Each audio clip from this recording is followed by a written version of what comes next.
Our story is about a tough chef with little patience for silly mistakes. This guy is the best of the best, besides being very famous, and he doesn't mean any harm. It's when a panel opens up and reveals that he hasn't completed his mission of earning Michelin stars and time is running out. Despite being the Chuck Norris of the kitchen, it wasn't enough to break his curse. And in the middle of a show, to everyone's despair, he is dragged away. So that's it, folks, the end. But not really. The poor guy is reborn in the body of a young man again to try once more. And he discovers that he is the son of a diner owner. It seems he will have a bit more work this time to earn his Michelin stars. The man is quite irritated and complains that someone else ruined those fresh ingredients. He berates them and wants to know the secret to making that garbage. The guy seems really upset and kicks the other out of the kitchen. Respectfully, people apologize while being humiliated as they are watched on a screen. The host gathers some of the guy's remarks and says he is truly touched by all that delicacy. But the blonde guy seems unfazed and says that words can really hurt. That man with the microphone flatters Jamie a bit. He says that the guy is a tough opponent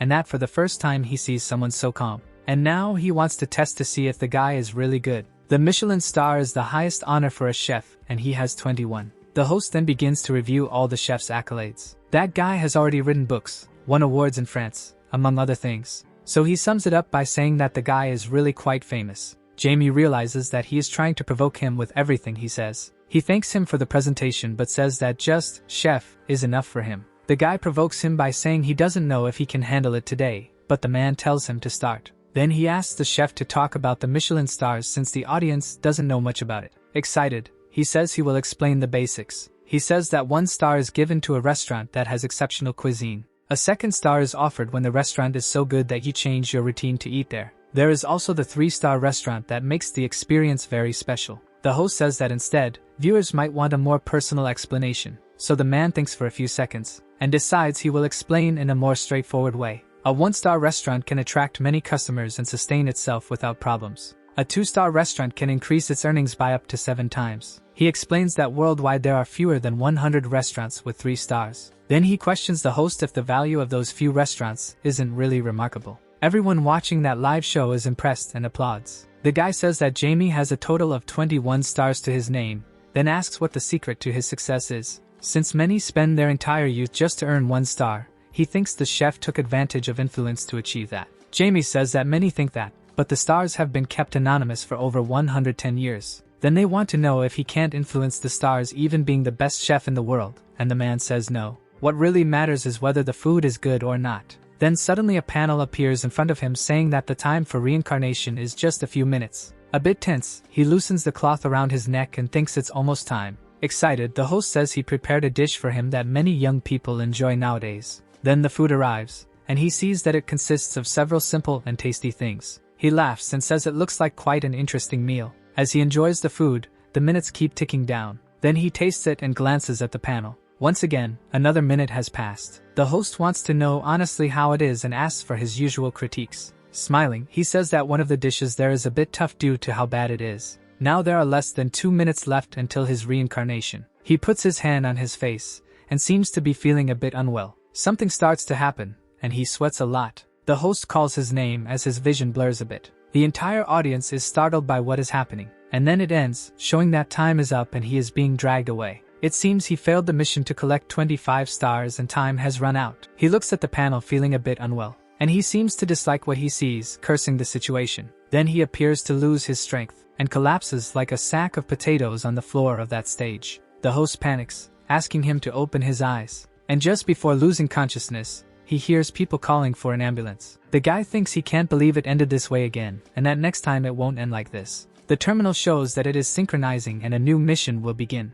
It seems someone in front of the terminal is waking up. He puts his hand on his head and says that no matter how many times he goes through this, it always hurts. It seems the mission has a very simple rule, and if the mission fails, you reincarnate as an unknown person of another nationality. But each time he reincarnates, the number of Michelin stars he needs will increase. It seems that now in his 6th life, he needs to achieve 30 stars. In his 2nd and 3rd lives, he suffered from depression. However, after that, he only thought about ways to maximize his efficiency. Our hero still doesn't know what will happen when he succeeds, but he knows one thing: he needs to escape this cycle of reincarnations. He seems a bit upset because he almost succeeded this time. If he adds up all the lives he has lived, it comes to about 100 years, and he thinks he can get stars easily with his experience. So in this life, he can't miss any opportunities because he's already had enough. More than that, he thinks it's about time to show up as he sees the terminal appear. He watches it while thinking he needs to check his new profile. Giving it a little tweak there, he hopes to start with something good. Then he makes his choice. A woman says she is busy and asks if she can help with the ice cream. This seems to catch our hero off guard. He awkwardly smiles in agreement, while the woman hurries him. Then Banyu tells his mother that he is leaving. He is the son of the owner of a snack bar in front of the school. And looking at the terminal, he realizes he is 26 years old and unemployed. He feels a bit uncomfortable while fiddling with the sausages. This is Banyu Hyan, and he has reincarnated as the son of the owner of a small snack bar in Korea. Since it is in front of the school, sales are going well, but one thing is certain. He has a very small chance of earning Michelin stars in this environment. Previously, he was the son of a wealthy British family who was excited about his desire to become a famous chef. In his past life, he easily found a direction, but this time it seems he will have a rather rough start. Something catches his attention nearby. An elderly man greets his mother. He asks if she has considered reducing the menu. The man says that running a business can be really stressful and that everything on that menu is difficult. That man is named Baekwon Jang. He has a TV show about street food and is quite famous.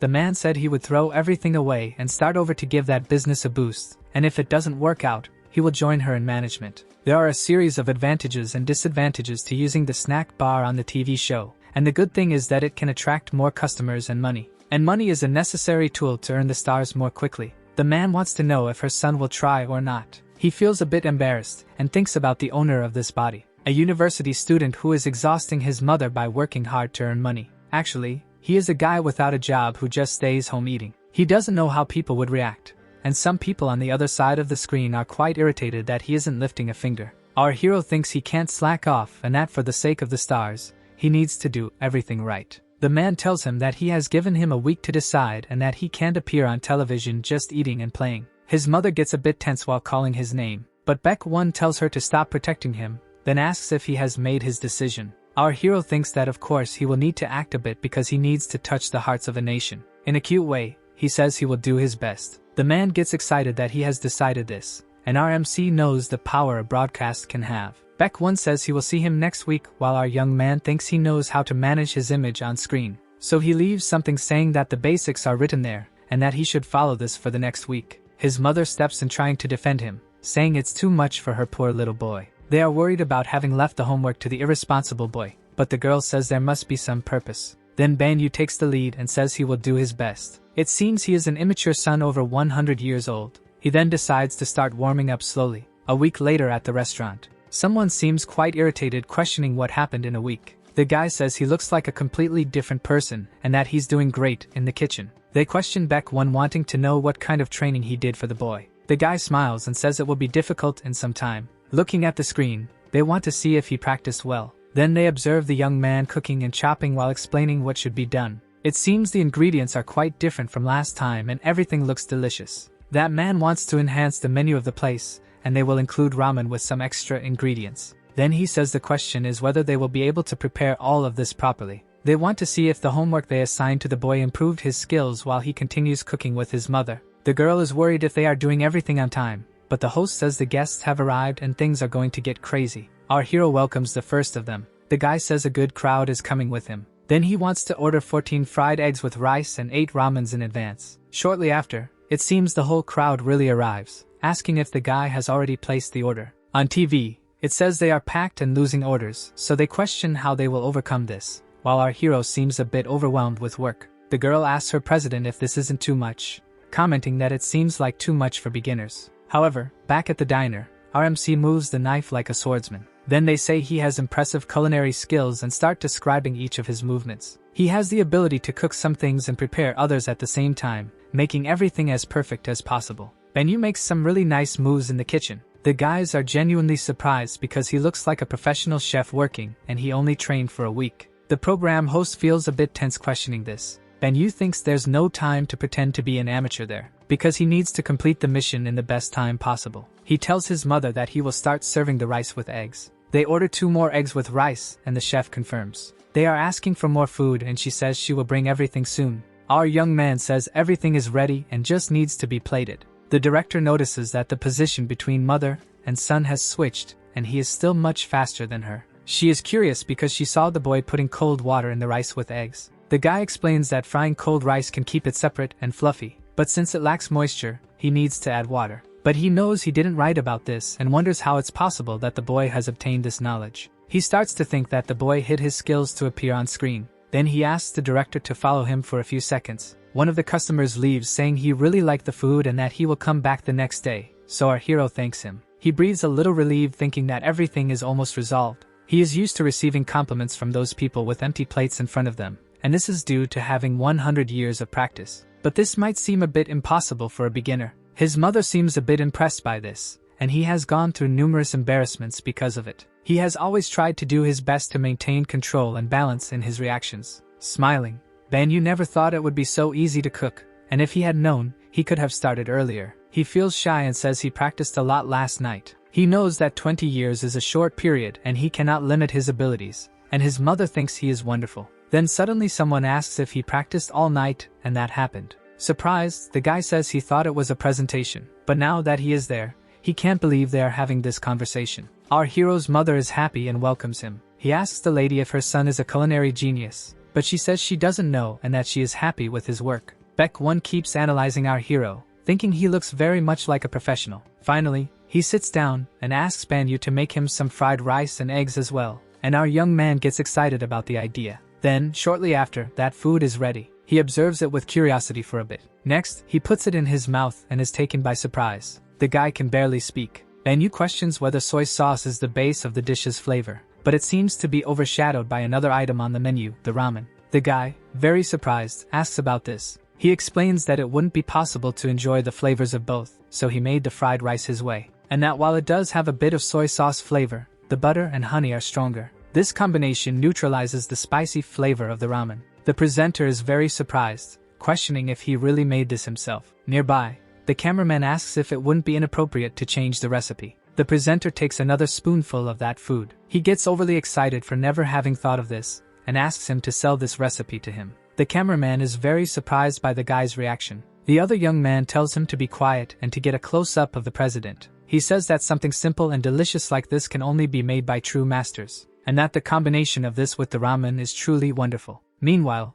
the other two men filming seem to understand. He comments that the boy is not a disrespectful child to his parents. Then he wonders if this will be the birth of a tremendous star. It seems the guy was right, and they start to see the young man as a star making a big success. The TV program began to spread more and more, and several articles and video clips appeared, which made his snack bar crowded. Excited while cooking, he announces that more dishes are ready. This happened in the 5th week after he reincarnated in this body, and it seems the snack bar remains crowded. All of this is great for making money, but at the terminal, it shows that he doesn't have any Michelin stars yet, so this won't directly help him in his purpose. He realizes he needs to elevate his chef status to go beyond the neighborhood. He needs a good reputation to open a restaurant. Another person enters the snack bar. Our young man welcomes the guy, but he is a bit surprised by something. That is Lee Chan-sung, the director of the Gilmok restaurant. He says he was passing by and decided to stop for a meal. Our young man sees an opportunity there. So excited, he asks him to take a seat. Night falls in that city. Someone asks if Sunbae is taking a break. Lee Chan says that this is an infamous fried rice, and that he is bringing it to regain energy since the guy doesn't stop working. He thanks him, saying he didn't know his junior director had this kind of characteristic. He tells him to enjoy the food while he has something to say, and another young man questions if this is how he prepares food quickly. The guy is impressed that it is really good, and that he didn't use some tricks that are common in shows. It seems they want to know how much of a genius RMC is and if he is really capable of preparing wonderful dishes. Then he asks if Sunbae isn't also curious about Banyu. The guy then understands the purpose of this. He wonders if the point is that he wants to recommend the young man for the Wonderful Chefs program in Korea, where Kim Soo is the producer. It seems the guy was so speechless that he agreed to help and now got himself into this mess. He thinks the young man is clever and capable of highlighting the crucial aspects to demonstrate his strengths. It seems it's not just his way of cooking but also how he expresses himself, and he definitely doesn't seem like an ordinary person. He adds that the guy seems to have that star quality, and that it will be better for everyone if he does well on the show. The guy says it was great for an immature child to save the snack bar and then become a chef to make his mother happy. Banyu is gaining a lot of success on social media, and it would be good to take advantage of this explosion. Kim Soo comments that he wants to take advantage of this because it is an era where everyone is forgotten very quickly. The young man asks if that's why it's difficult to invite him to the shows, and the other one says yes. Suddenly he notices something and you ask if that's why Kim Soo is worried. For the Wonderful Bosses program in Korea, the brutal culinary challenges are selected in 2 ways. Out of 9,000 candidates, only 100 are selected after a rigorous examination. Typically, these are 100 highly awarded individuals or those with special experience. This experience refers to those who possess secret techniques or those passed down through generations. And it seems a bit unfair to put that kid on the same level, just because he appeared in the media once. But director Lee Chan knows this and wonders what option is left considering the preliminaries have already ended. The young man says it would be by winning a culinary challenge. He then asks the young man to leave the ticket for Ban Yu,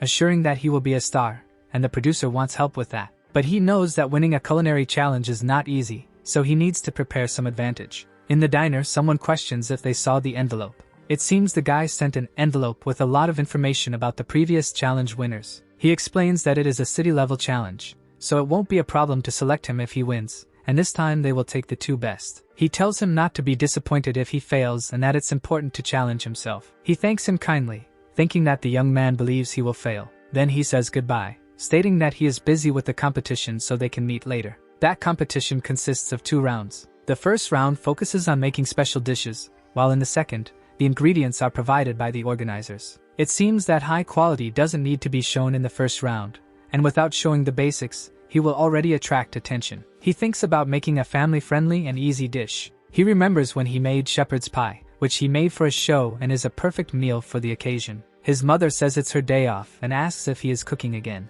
Kindly, he says he needs to train for the culinary competition, but she insists that he should rest a bit. He says he is fine and that she should rest because he will prepare a special dinner for her. She becomes all giddy and amazed by her angelic son. RMC thinks that the original owner of the body was quite disobedient, since she gets all happy over anything. And he decides he will be the son of the year from now on. All excited, the mother says she will hang up and call back later. She becomes curious, asking how he is doing, and it seems he is using bones to make the chicken tastier. Then he goes to the cupboard and says he has something more, showing a jar and saying it's marinated potatoes with meringue. She becomes even more curious about how this was made. Banyu explains that if he marinates it with egg this way, it will make everything even tastier. Not understanding, she questions if he saw this on YouTube, which seems like a perfect excuse, and he confirms. Then he starts showing how to make it as if he had seen it in the video. He puts everything in the oven, covering the potatoes with tomato puree and Parmesan cheese. After a while, that pie is finished. He takes a piece and asks her to try it,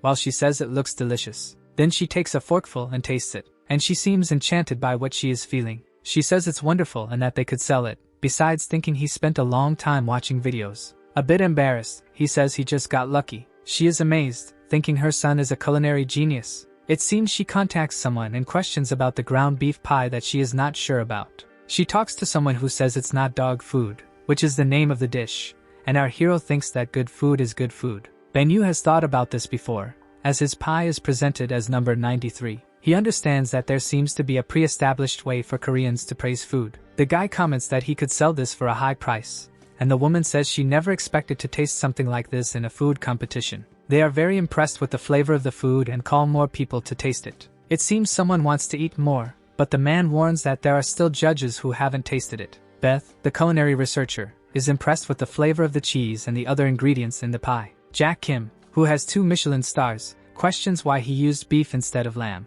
Our hero explains that he chose beef because he thought it would please more people. It seems he used British techniques to make the potatoes, but when asked if he studied there, he says it was nothing like that. The guy also realizes that he made his own tomato puree. He praises and jokes that he should learn from Banyu. Our hero feels embarrassed, saying that it's too much praise. Then he says he has another question, and our MC notices that he seems quite curious about his recipe. He remembers that he was exactly like him in his second life, and that the guy appears to be a junior who works hard. In the end, the man was not being heard. Someone calls for Jack Kim, and he says he's on his way. They want to know what he thinks of the competitor, and if it doesn't seem like a scam since he was a street cook. Jack Kim says that his level seems professional and that even though he calls him a genius, it seems like there's something different about his skills. Excited, the woman asks if the dynamics of the competition will change, and the guy still doesn't quite believe in the young man. Meanwhile, Jack Kim is puzzled by that smile. It seems he smiles like a child and feels like a grandmother with her grandson. Sometime later at the Seoul Culinary Competition, the man with the microphone presents the Culinary Survival Competition. This is the 14th competition, congratulating everyone who made it this far, which were exactly 31 people. He explains that round 2 is where you can showcase your techniques with the selected ingredients. Then he reveals that the main ingredient is here. Everyone around is horrified by that, and into the microphone, he shouts that it's duck meat. People seem to have gotten a bit tense and make comments like, for example, 2 competitors are specialists in this type of meat. One is Kim Hae-suk, who has sold duck meat for 23 years. The other is the queen of traditional Korean cuisine, Cho Gam-soon, who has appeared on various cooking shows. It seems they are doubting the competition's fairness since there are exactly 2 people who will be selected. But the presenter covers the guy's mouth and tells him not to worry, because the judges will evaluate the dishes based on taste and will not discuss experiences on the show. Excited, he then says for them to start the second round. But the crowd still seems a bit in disbelief that everything isn't rigged. The presenter says that time is limited and they must move, but people are a bit discontent. It's no surprise they feel this way since there are 2 specialists in duck meat in that place. However, he notices that our guy is calm. While he wonders what he should do, nearby, the pots start to stir, and the 2 duck specialist cooks begin to do their work. As expected,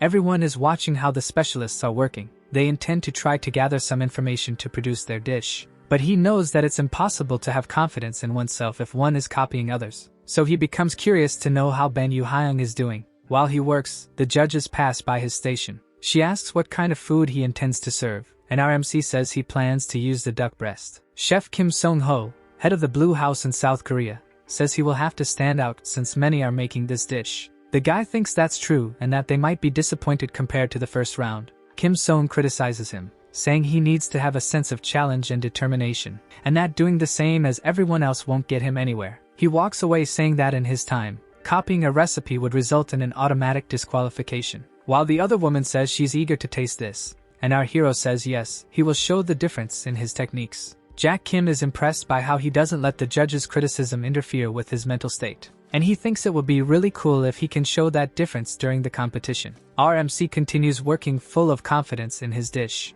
Sometime later, that beautiful dish is served. The judges taste it, and the woman is quite impressed. Another judge who had been a bit unpleasant gives an awkward little twist. She says the dish is wonderful and that despite being common, everything is perfect. They shower our guy with compliments, and he graciously thanks them. The presenter says he received an excellent judgment, and that just like in round 1, he again caught attention. Then that judge says he was a bit disappointed with the sauce. He explains that poultry dishes are very well complemented by fruits, and that he should use the correct sauce. He feels a bit embarrassed, and says he has never heard of a fruit eye for that. And he asks in which book he could see this combination, saying that he followed his advice to try something new. The judge feels a bit awkward. The host says that Ban Yu remains firm after the judge's challenge, but our MC says he is just getting started and is curious. And he wonders if they thought his personality would be dead because he has reincarnated. He keeps questioning where this condescending attitude could have come from. Then he comments on videos he saw on YouTube that might be better than that suggested sauce. The judge is getting more and more irritated with our hero, while the female judge seems to be enjoying the situation quite a bit. The other evaluators find it strange that the confident chef can't even respond. Now, the young man will hear a question, which was, how did he make the exquisite food without using fruit in the sauce? He poured duck fat and drizzled the meat with honey and herbs, which included a sauce already infused. He made a subtle choice of vegetables and also used green onions and sesame to give the duck a fresh and strong flavor. Finally, he had a puree to accompany it. While the impressed evaluator completes that it is a new combination without using fruits, the other renowned chef is frustrated. The host mentions that even Chef Jack Kim didn't hold back his words and also praises Ban Yu-hyun's work. That other judge remains quite irritated. A young woman approaches the judges and asks if she can taste that dish too. The host notes that she seems very curious about the flavor and asks if the MC and the judges will allow the tasting. Smiling, the female judge explains that if the young man has no objections, he should feel free to eat. Nodding positively, the young man takes the plate and extends it for the woman to try. There is a brief moment of tension before the woman takes the food.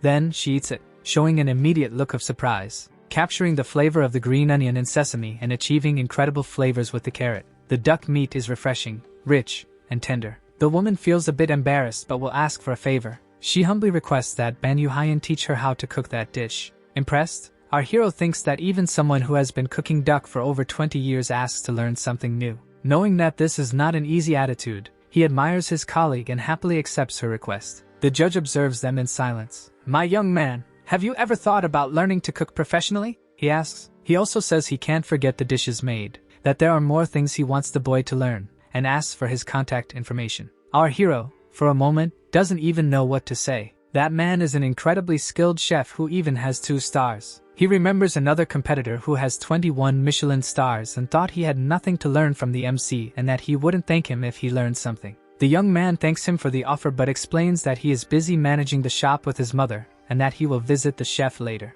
Jack Kim laughs as he says he didn't expect to be rejected, but he understands that he made an offer out of nowhere. He insists, however, on knowing the recipe for the pie, and Ban Yu Hyan is happy to fulfill that request. At another moment, he thought the conversation had ended. Someone extends a phone with the news. Jack Kim's curiosity about our hero's skills. Another post talked about the MC's refusal to learn from the culinary genius. A boy asked Ban Yu Hyan if he really said all that. "I said something like that," he replies, thinking that the Korean media is more intense than he imagined. The other young man thinks that people like stories that generate debates and shows his phone. There is an article that says, Yoon Jong-hyun, a determined candidate to defeat the protagonist. He takes the device to read the post. There is a person with the nickname Anonymous00, saying that it is normal to lose to a good disciple like Jack Kim's. The young man questions how he dares to be so arrogant. He is quite upset about the situation, and he thinks that even if he does his best, as a beginner, the guy will attract all the attention. Someone thanks Mr. Yoon Jong for participating in the competition.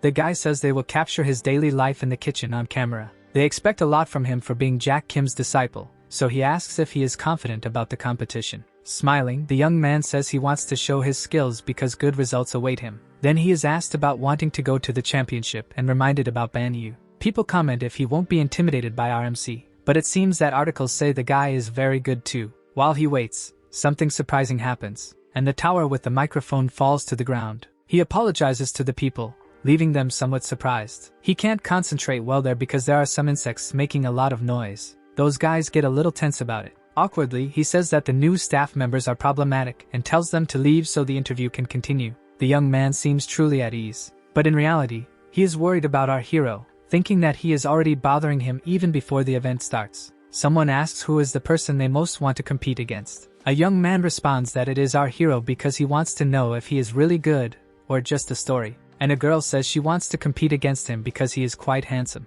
An older man says that the boy is a genius, so he wants to win against him. And one after another, they express their desire to compete against our young man. Lee Chan shows these things to him on the screen and says that he is truly a star. He understands that he is getting attention, but he didn't expect this, and all the judges are watching him. He realizes that the young man is really worried and thanks him for his advice. Handing the envelope to them, he says he prepared information about the judges. It seems that all the judges in the competition are renowned chefs from South Korea. This is Kang Yo-han, a renowned chef who has 11 Michelin stars and works in Dubai at a 3-star restaurant. This other one is Choi Hoon, the only chef who received 3 Michelin stars in France. Kim Ae-ran is called the mother of Korean cuisine and loves national recipes. It seems that with the cross-referenced information, seafood is a good option mixed with the idea of fast food. While he is explaining, our hero makes a cute origami, and the young man gets quite irritated by this. He thanks him kindly for the advice but doesn't want him to feel responsible for it, and he has already decided what dish he will make. The young man is curious to know if it is a dish he is confident in making even as a novice, but he responds sweetly that he always watches YouTube and picks up bits of information. It seems he will have to maintain this cheerful facade for some time. After all, from his perspective, it is normal to be anxious. For him, it's not as if he doesn't know how to act since he has lived this for 100 years. And the most important thing is that he just cooks as he is used to doing. He begins to believe that he can succeed in this life if he endures the reality of what is to come and achieves good results. Sometime later, in the studio, everything is ready and the lights are on. The man is quite excited, saying that the start of the competition has finally arrived. He welcomes everyone and introduces himself, saying that he will be the host of this survival competition. Our hero thinks that he is not the main character, yet he still makes a lot of noise. Now that he has introduced himself, he will start presenting the judges. Then they begin to enter the program. He says there is no way not to know those people. He then introduces those 3 renowned chefs. Everyone comments on the chefs, and it seems there is a rumor about Kan Yo deliberately pursuing others. And now that everyone has been introduced, the mission will be explained, and to move on to the next, they need to complete the previous one. It seems that in this round, they can do whatever they want, and he is expecting to see a good variety of seafood. He knows there might be a bit of tension from not knowing what the others will prepare. It seems that the production received each participant's special dish in advance, so they will reveal them on the screen. All the participants are horrified by this. It seems that the screen shows the list of all participants, and there are indeed a lot of seafood dishes along with difficult ones. The young man observes Ban Yu on the screen with the description of his dish, and nearby, a guy watches him. He gives a satisfied little smile. He thinks this is the disciple Jack Kim he saw in the article, and it seems they will cook exactly the same thing. He thinks that the characteristic of the scallop depends on the chef's skills, and that is why he chose this option. He thinks a bit about the situation, and comes to the conclusion that it seems the other young man did not choose for the same reason. Generally, that boy seems to be more confident. The host asks everyone to go to their station and then present their dishes. Director Kim Soo observes closely. The chef's team comments on the fact that both ended up declaring the same dish, and that it was a bit strange. Lee Chan clearly looks a bit tense about this situation, and mentally apologizes for not being able to help with it. Some time later, he is a bit worried about whether he is having problems with production, and if he will lose his job. He lights a cigarette thinking that this could be a disaster, and questions how he could have not been afraid to speak in public. The guy almost gives him a heart attack by saying he can't smoke there because it's near the restaurant. He adds that it seems some people don't follow the rules around there, but the young man feels super embarrassed and apologizes. He takes advantage of the situation and says he will give him a chance to apologize properly. The guy gets a bit tense and wants to know what the idea is, but the young man wants to ask him a favor. Of course, the favor he wants to ask is about our hero. The director remembers that situation where he ended up talking too much about our young man's dish. Someone questions why Ban Yu has such a bright expression on his face. It seems like he is enjoying something, and his expression is indeed one of satisfaction. The director thinks that even though he seems quite confident, he is exaggerating a little by making the same dish as the main candidate. Our MC continues cooking, very excited. He has never seen a competitor challenge himself like this before. He wonders if he realizes who he is competing against in terms of experience, but finds it very pleasant that a junior wants to compete like this. Sometime later, those works of art are ready. The presenter introduces both dishes and says it will be a great competition between Ban Yu and Yun Jiang. It seems the judges are tasting Yun Jiang's dish first. One of them seems to have really enjoyed what he tasted. They comment that it feels like they are in a wonderful restaurant, and that the flavor is truly great, while the young man thanks them. Then the presenter adds that it is very rare to see so many compliments coming from the judges panel. Now it's the next competitor's turn, Ban Yu, and he asks if he is nervous about making the same dish. But he says no and that it's not a problem since each one is showcasing their unique dish. The presenter thinks he is quite confident. Yun Jiang thinks he is a bit arrogant for being so confident against the head of a restaurant. Now it's the judges' turn to taste our MC's dish. They put that food in their mouths, and in the next moment, they seem to have been hit by something.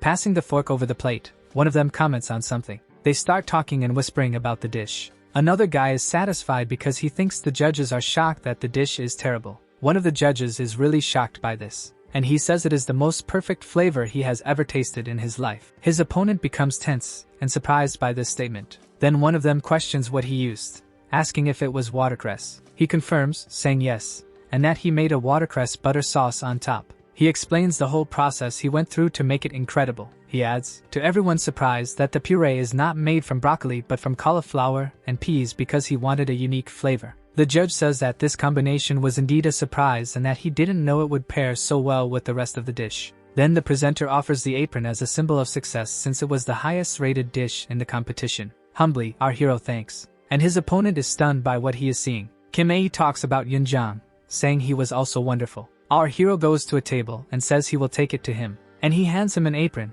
clearly in a provocative manner. Then he adds that it is a promise for them to have fun together in round 2. While the guy gets quite irritated, he says he is looking forward to his cooperation. An excited judge says that this talent can only be described as genius. Baek-won says that the kid is really amazing on the show, and that he believes he is already better than himself. His mother appears crying on the show, saying she is very grateful to her son. He gets excited, saying there are many articles and clips, but she feels a bit embarrassed for crying. She becomes super shy and gives him a playful slap for saying she looks as beautiful as a 20-year-old girl. Then she stands there amazed by this while our hero is overwhelmed. She says she knows he cooks better but asks if he wants her to prepare a snack since the recordings will be long. And trying to hold on to life, he says that sounds great and accepts the snack. She worries if it's okay for him to record with Yun Jiang since it seems the guy doesn't like him. But he tries to appear unconcerned and says they are just cooking. He says that now they are all adults, so there's no reason for them to like each other, then turns around and says he's going to the recording. But he's worried, thinking about what he can do if the guy hates him, and that if he cooks for 100 years, he might become as good as him. Besides, if he's so jealous of his skills, he should own it and live his life for himself. Sometime later, Kim Hae seems amazed by something. The woman is very happy that he shared his duck recipe. She calls him a teacher and says he's a genius, mentioning that only those who made dishes with scallops were not eliminated. He feels a bit awkward and thinks that the atmosphere there is a bit heavy. He adds that now everyone wants to avoid using the same ingredients as him, and he laughs a little awkwardly. Someone comments that the woman is right. Then the host says that the recording is starting, and our guy wonders why he always appears with several rose petals. He congratulates Ben Yu on his achievements, and says he has the privilege of choosing the mission for the second round. He then takes a list with several options and questions whether the second round is about basic things. He thinks for a while holding it. It seems that his body is only capable of doing basic tests, and not one of much endurance. And heavy things still tend to be difficult for this body. Excited, he says he has decided on this. Then he states that his choice will be. Sometime later, Kim Soo is skillfully chopping an onion. The judge says that the woman's skills are magnificent, but she feels a bit tense as she mentions that it's been a long time since she chopped onions. Suddenly, something catches the judge's attention, and that man is chopping the onion like a samurai. They notice that the competitor Choi Kyung is chopping so well that the onions are flying through the air. Our MC seems curious about the situation, and he notes that the guy is chopping without even looking at the onions. The host says that he doesn't see well up close, yet he shows his incredible knife skills. Then he asks what he can see, and the competitor says he only sees simple shapes. When asked, he says he can cook by following his feelings. One of the judges claps and says he passed, and it's amazing that he can chop the onion without even seeing it. He gets excited, questioning if he really made it. Then the judge gently says that he has already shown enough and can go up the stairs, congratulating him. Thus, he moves on to the next competitor. And now it's RMC's turn, who also chops the onion properly. He continues chopping that pile of onions perfectly. One of the judges says that compared to Choi Kyung, his quality is average. But he thinks he disagrees because the speed, precision of the cut, and movement are all above average. In addition to being careful not to extract too much juice from the onion, he believes he is being targeted there. A crew member holds up a sign saying to be a bit tougher, while the judge says he also did well. He mentions that the man, despite being visually impaired, did perfectly and asks if he wants to try a bit more. Everyone watches him smiling gently, and our hero returns the kindness. He thinks he is being provoked to act in a specific way. Suddenly, the judge is surprised by what he sees. Ben Yu closes his eyes and starts chopping the onion without looking. The judge becomes desperate, saying he will hurt his hand. But he grabs the knife and makes a spinning motion, continuing to chop the onions perfectly. He keeps chopping while the onion rings fly into the bowl. Everyone around is amazed by the situation. They watch as it seems like a divine light descends upon our guy. The host congratulates everyone who passed the second round. The next round will be a team battle, with 2 teams of 4, where the whole team either passes or fails. Everyone seems a bit unsettled by something. Then he asks why they are all so calm since it's about to start, and tells them to hurry up. Everyone seems somewhat incredulous and confused, as it seems that the victors of this competition are already defined. Even the director is surprised by this, as it was a rookie who cooked for a few months and has already surpassed experienced chefs, and he wonders how things will be from now on. Since our MC moved on to the next phase with more points, he earned the honor of choosing his team first. He smiles kindly and asks them to wait a minute. Then he observes some cooks on one side, and the others somewhat tense on the other side. He becomes a bit thoughtful about whom to choose. Regarding that guy over there, he thinks he has a sense that could be useful. The host says he needs to choose quickly because if time runs out, he will move on to the next. Then, pointing gently, he says that those will be his team, indicating Ms. Kim Hae as the first member. Next, he chooses Choi Kyung, who is the guy with vision problems, and he builds a little suspense about who will be next, but ultimately selects Yoon Jang as a member of his team. He himself seems to not understand anything.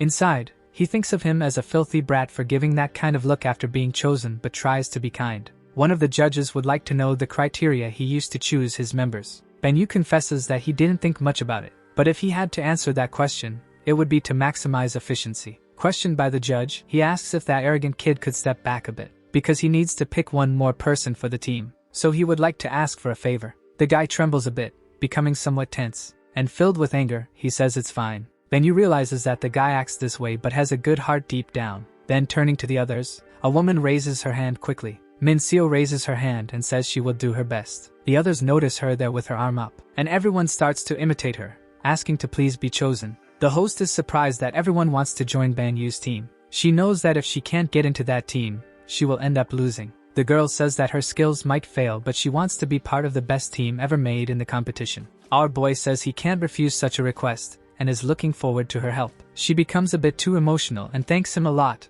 After all, he saved her life. The host says that now that he has picked his whole team, he will present the rules. Everyone must get involved in the production, and they must produce a total of 3 dishes. And now it's time to reveal the ingredients. Our MC waits curiously. Building a bit of suspense, the host reveals the ingredient. And it's just a bag of flour. They start debating what they would make, and our hero thinks he prefers a dough. Min Seon asks the leader what they will do since everyone has different opinions. So, as a good leader, he chooses the 3 dishes and asks if that's okay this way. But it seems that the guy with the messed up eye looks a bit disappointed. She becomes desperate because he said that so calmly, as everything she suggested was street food. Yoon-jang wants to know if he has any special reason for that. But our MC responds that instead of wasting time on that, he decided something based on the team's ideas. The girl becomes desperate because it seemed like he hadn't even thought about it. Ben-yu says it would be a bit complicated to change a team member now, and the girl panics, saying she will do it. Then the rest of the team says that this is what the leader decided.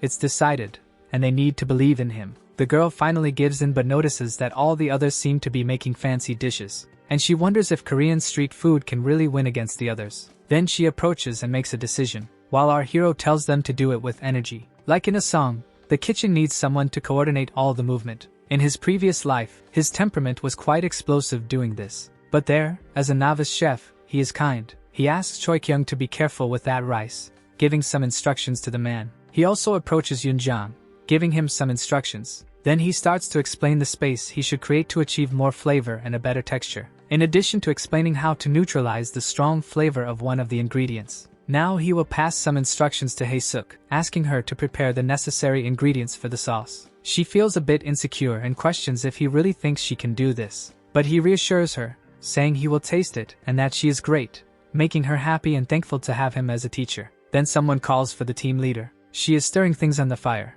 asking if everything is okay, but it seems a bit strange. He is shocked by that and internally wonders if she is making dog food. But that would be how Jamie would speak. He continues to be a novice with no Michelin stars and needs to be wise. So he approaches her, saying it seems like she's not doing well, asking if he can show her how to do it. He takes that thing and starts to gently demonstrate. He shows the tricks to peel that food, then with the giant shrimp, he also teaches her how to clean it thoroughly. He explains that the dough should be made with cold water, as this will give the food a crunchiness. Then he asks her to try, and the girl feels tense yet excited, thinking he is truly a genius. Our hero is quite satisfied as everything is going well with the team, and now he needs to focus on the flavor of everything. Strategically, he thinks that since he is in a program like this, he should use his charisma to the fullest. He then becomes a rather dramatic protagonist. He claps his hands, saying everyone is doing well but that they need to speed up a little, and the team responds in a friendly manner. The judges comment that this team is really ahead of the others and are surprised that he is just the son of a snack bar owner.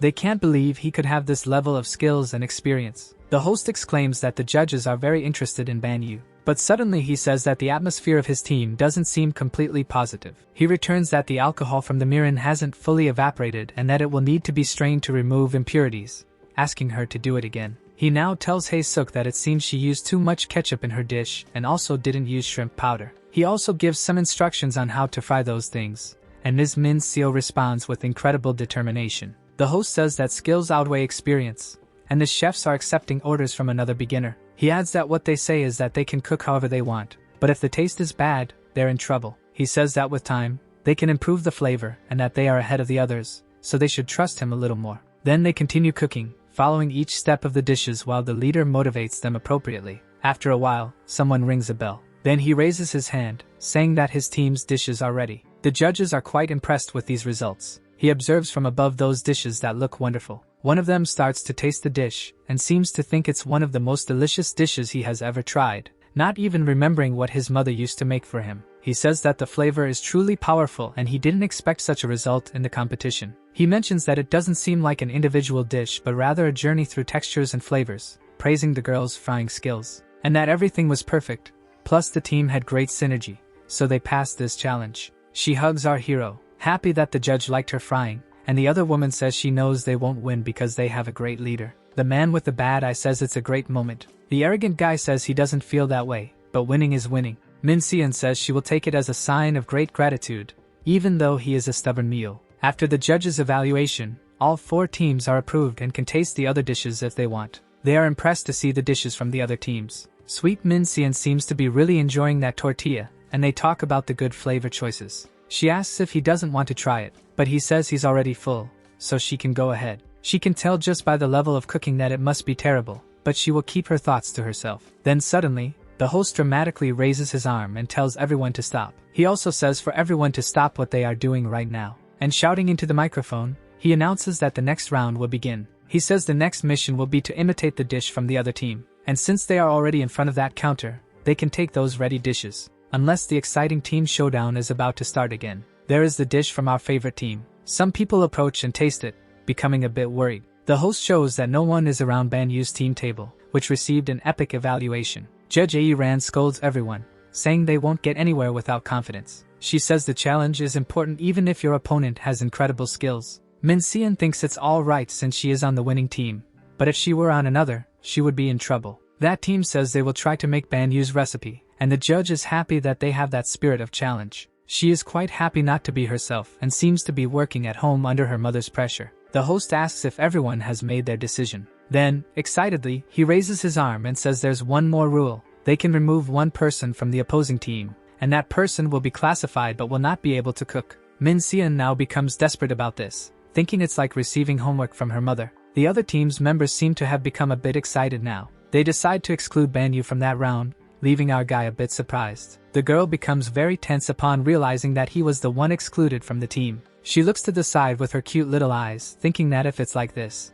it doesn't matter since they have Yunjang, who was originally the candidate to win the championship. So before leaving, he wants to say something. They don't need to invent anything, just improve the basic quality. Worried about his team's performance, he starts talking about the ingredients and how they should proceed. However, at that moment, Yunjang thanks him, interrupting. Then he says that now is their time to shine. He is surprised by this, and the guy seems surprised too. So what's left is to thank him, and say they will wait for him in the next round. The girl thinks he is very proud because when someone gives you a tip, you should accept it. Now that some have been excluded, the competition must continue, and you watches from afar, hands tied. He knows that everyone wants the spotlight to be able to stand out, and he is not the only candidate for the championship. Suddenly, someone calls for our hero. Kim Soo approaches, saying it's a pleasure to meet him. He comments that he has a lot of screen time, and that depending on some factors, he could become famous. Our hero is surprised by this. He says that fame can be very good but can also be exhausting, so he should prepare well. He shares that he has been in this industry for 10 years and has a good intuition about the programs, believing this one will be a success. While our guy drinks, he thinks that you never know. Soon after the first episode of the challenge,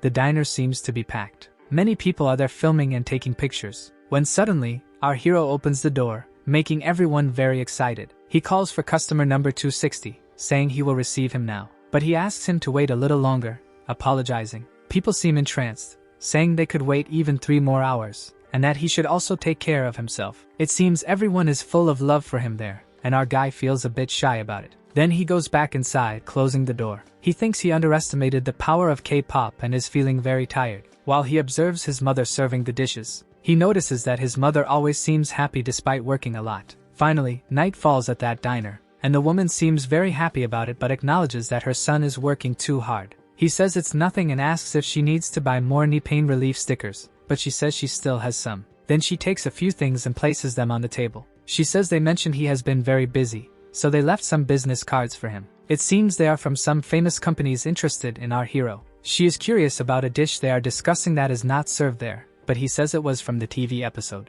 Of course, he is happy to be coveted, but what he needs are Michelin stars. He doesn't have time to be a businessman, so he asks if she is short on cash. But the woman seems happy and says that for her, it is enough. This also leaves our hero quite satisfied. He comments that he is relieved about this, throwing the cards in the trash. He adds that this is not what he wants, explaining that if they rise higher, they should not fight. It hasn't been long since the episode aired, but it is already a huge success. Our MC receives several proposals from important companies. In his past life, he had experienced something like this, and at that moment, he remembers another life where he had problems. To get the stars he needs, he has to focus well, and if he takes too long, he may not have chances. A few days later, at that diner, his mother was cleaning the tables, until something catches her attention. Some people enter, and she says the kitchen is closed, so they feel a bit embarrassed. The guy, feeling awkward, is looking for Banyu. She thinks he is one of her son's fans. At that moment, RMC arrives and asks if there are more guests.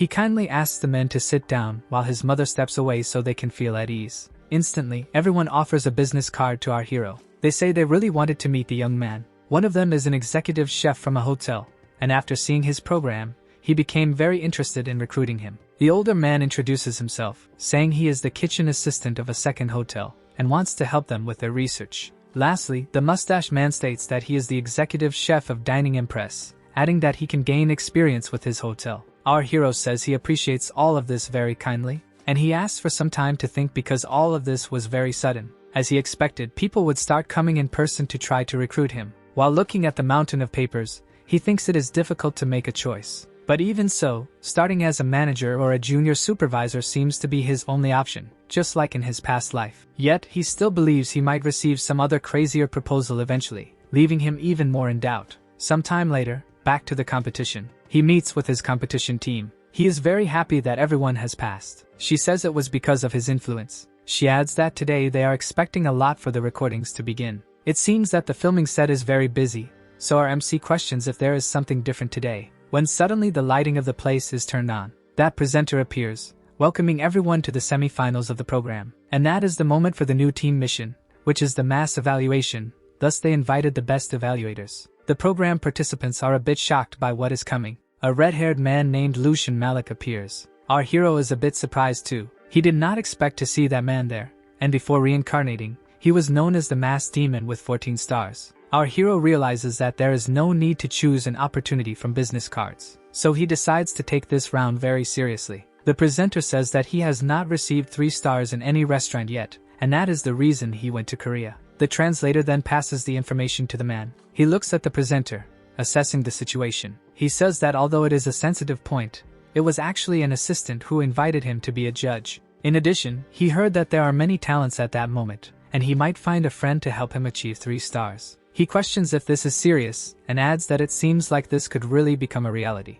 Our MC thinks that he has become a TV personality, and is charming as people react to his comments. He believes that if he does everything right, this might not just be a random comment. There are 2 successful competitors and 45 masters of mass, and it seems that those numbers really catch attention. The presenter says that the 4 teams will be determined randomly. Each team must choose their dishes but must share. And now it is time for him to announce the teams. The first will consist of our MC, along with Hae Suk and also the cute Min Seo. The second team will consist of Yoon Jang, along with Choi Kyung and Choi Hyun. Then he presents the members of the third team and also the fourth team afterward. The girl is very excited to be on the Geniuses team again. And since Yoon Jang had the best performance in the previous round, he can choose the specialty of the menu first. So he says that their team chooses pasta with seafood. The presenter says that now it is time for the other teams to choose the menu they prefer. Min Seon, excited, asks the team leader what they will do. It seems that he then chooses something simpler, spaghetti aglio e olio, leaving the girl a bit tense. Smiling kindly, he says they will compete using the most basic of dishes. The aglio e olio dish will showcase the true skills of the competitor. It seems this could be a disadvantage for them in a game of this type. The concern is to make a dish like this in front of the best pasta chefs in the world,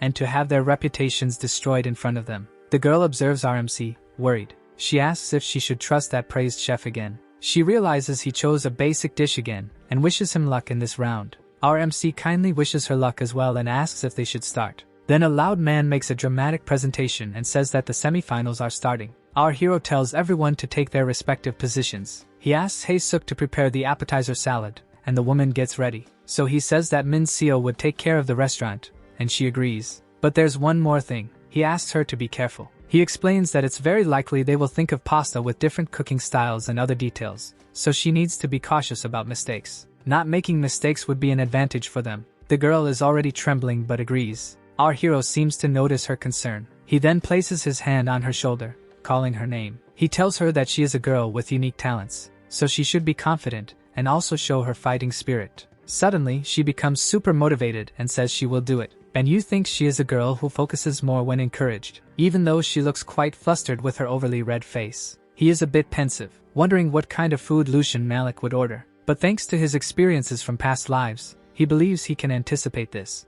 All excited, Min says the dish is garlic and oil pasta with salad and then asks how he wants it served. People start making their orders, and the girl begins to take notes. The evaluators then place orders with a lot of detailed requests, and she notes everything down. Then she realizes it was exactly as the leader had said. they are doing this intentionally. As she was about to leave, it seems one of them would like to make a special request for that. He wants his pasta to be only 65% cooked. Lucian Malik adds that he would like all the pasta to be cooked this way. The young man says that's what he said. The girl becomes a bit tense and asks if he really wants it 65% cooked. She wonders if they wouldn't all have the same flavor. Worried, she says it won't be easy and that they ordered the pasta in various different ways besides that 65% story. Smiling, he explains that he just needs to adjust the boiling level after the pasta is al dente. He tells her not to throw away the water because it should always be reused, as it will leave the pasta with more starch. Minseo asks if it's because of the oil, and the young man says yes, that it's the starch that allows the garlic to stick to the pasta. After that part, it's simple. Just add olive oil and fry with the peppers and garlic. He asks for the garlic to be sliced and not crushed, as this will add more flavor to the dish. But she still doesn't understand about the pasta cooked to 65%, thinking it might be a bit undercooked. They say it seems the request is to cook it only to 55%. It looks like it's turning out quite beautiful. She says the smell is wonderful and that the smell of cheese is the best. Our hero asks her to prepare the dishes. Then she comes carrying a bunch of plates, saying they are ready. The salads are also ready and plated. Holding that plate as if it were a treasure, she says the first pasta is ready, then asks to serve Lucian Malik. She approaches nervously and places the plate in front of him, saying it is garlic and oil pasta cooked to 65%. The man evaluates that dish. It really looks like a work of art. He is surprised that everything looks perfect but doesn't show any reaction. Now he is curious to know if they managed to achieve 65% cooking. After all, this is a culinary survival game, so he puts that pasta in his mouth, and in the next moment, he seems to be in shock. He remains silent for a few seconds without showing any reaction. He makes a strange request. He wants all the garlic and oil pasta on his table. Min Seo doesn't quite understand the man's request. However, he wants to taste absolutely all the pasta that was made. Sometime later, a bunch of wonderful dishes are in front of him. The people around are curious and tense at the same time. Then the man tries another one of those dishes. A girl comments that he hasn't even looked at their pasta, and the man continues tasting each one of them without showing any reaction. He thought all those dishes would fail, but all the dishes are cooked to the same level. Moreover, the dishes are completely perfect, and there are no issues with them. He stands up, taking the plate to the other evaluators, saying they should try it and see how wonderful it is. People taste the food and realize that the man was right. It is the best pasta of all. They all start attacking the pasta as if they were crazy. Lucian Malik says that the flavor depends on how it is prepared and that it is so perfect it seems to have been made by a machine, yet without losing sophistication. He stands up saying that regardless of how the other teams are, this will be the first place, and he will leave the ranking of the remaining teams to the others. One of the boys raises his hand asking for a moment. He thinks it's unfair what he is doing, besides not having tasted his pasta yet. The host starts the noise again, stoking the fire by questioning what is going on. It seems that Yunjang is confronting the pasta demon that was about to come out but stopped. Very excited, he asks if the boy is serious, saying that he will not lose any pasta. And he says that if he thinks he will, then he should taste that pasta. Irritated, the boy says that it's not Benyu's pasta, but his own pasta. But the chef insists, saying that he will change his mind if he tastes it. And he says that the boy will have to admit that it is on a different level because he has never tasted anything like it in his life. Yun Zhang feels somewhat affronted by this statement. Thinking, he admits that the boy showed a lot of talent in the last round,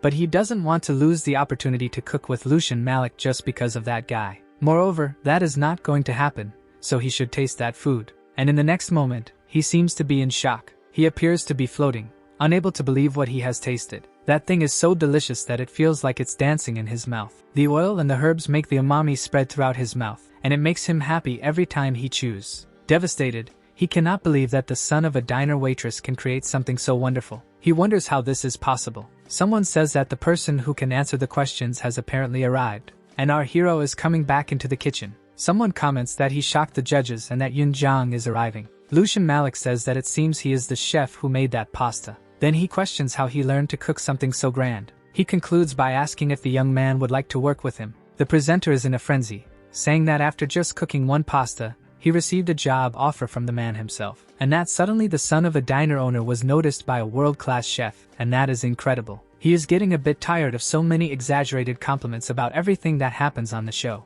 Lucian Malik questions if he is reluctant, fearing being treated as a dishwasher. He confesses that he wants to place him in a new restaurant as a saucier chef, but of course if he accepts the offer, he will still have to go through a series of qualification tests. Our hero is thoughtful about that proposal. That proposal may seem unconventional, but it is a great opportunity, and he needs to think carefully. He then decides to try to throw out a bait. It's a generous offer, but he is a bit worried. He wouldn't want to leave his mother alone, and just the sauce part isn't quite what he envisioned for his future. The translator passes everything back to the man again. Excited, he says that since the young man has skills that surpass this position, he might offer a position as sous chef, but he cannot offer such a high position to a newcomer like that. He says that as a sous chef, he would organize the chefs in the kitchen and asks if it wouldn't be too risky to trust this position to the boy. Benyu still intends to argue. Then he asks if by any chance he wins this competition, could he consider himself an experienced chef instead of a novice. Lucian Malik is a bit surprised by this. Everyone around is somewhat in shock as well. The presenter is again overly excited. Yoon-jang seems a bit envious of him. Then the renowned chef says that he is right. Smiling, he says that he is no longer a novice, and our hero gives him a gentle smile. That boy looks incredulous as our hero negotiates with the famous chef. And finally, Yoon-jang, who was so confident, admits his defeat after witnessing that. Some time passes in that place. Our MC is on stage with a beautiful trophy. He displays it while everyone takes pictures. Despite being disappointed, he congratulated the boy on his victory, and Banyu returned the kindness by going up to him. That was a memorable moment for our hero when he was recognized by his first rival. Someone asks if there is any memorable moment with him, and Kim Hae says she feels like she has improved a lot because of the boy. She didn't expect diner food to be so wonderful and thinks about opening one now. As for Chef Choi Kyung, he said that the old team leader was the best and very charismatic. And he confesses that he was impressed to see his knife skills, motivating him to train as well. He says that just like the team leader, there are really high-level chefs around the world. Finally, Min Seo is also interviewed. She says she bought that because she is a true fan of him teaching in such a caring way, and was sad to learn that he is going to France. She is also sad that she won't be able to eat his delicious food but for Korea. Then, in desperation, she grabs the camera saying that she will visit him if he opens a restaurant in France. It seems that now Chef Yoon-jang has become the pasta chef. He said he was quite confident that he would win at the beginning of the competition, had drawn a lot of attention, and was proud. He confesses that he was irritated that Banyu chose the same dish as him, but the guy ignored that and continued pursuing his dreams. But he was surprised when he worked with him, and realized that he is more mature and talented than he imagined. Smiling, he congratulates our hero who will join Lucien Malik in France, completing that it is an honor that he participated in his cooking life. At peace, our boy thinks that he doesn't feel bad about it. The news talks about the prize he won and also about the book with his recipes, adding that he is going to meet the chef in France. Then his mother calls for him. She goes to him and hugs him tightly, wishing him a good trip. Gently, he tells her to take care at work and not to overexert herself. Then he leaves, saying he will be back later. She shouts, giving those motherly advice to be careful and eat properly. But this is the beginning of his new life, and it will be much better than his previous life. He couldn't believe he would get the opportunity to reach a Michelin star now. He watches the plane approaching the airport while believing that this time he will achieve his goal. Then he arrives at the international airport in France. He walks while observing everything around him. Nearby, a woman with a welcome sign catches his attention. She will be his interpreter named Lena. Sometime later, they are in a beautiful restaurant. She asks him to please go inside. At that moment, someone thanks him for coming from so far. Lucien Malik also thanks him for choosing to work for his restaurant. He says that he just needs to sign the contract, and that he should like the starting salary of 70,000 euros with possibilities for an increase. Our boy questions whether it isn't too sudden to start with such a high salary. He explains that he doesn't have a Michelin-starred mass restaurant, and that's why he didn't visit when he tasted his dish. He says that his deep understanding of pasta is perfect, and he offered this because the boy is essential in his kitchen.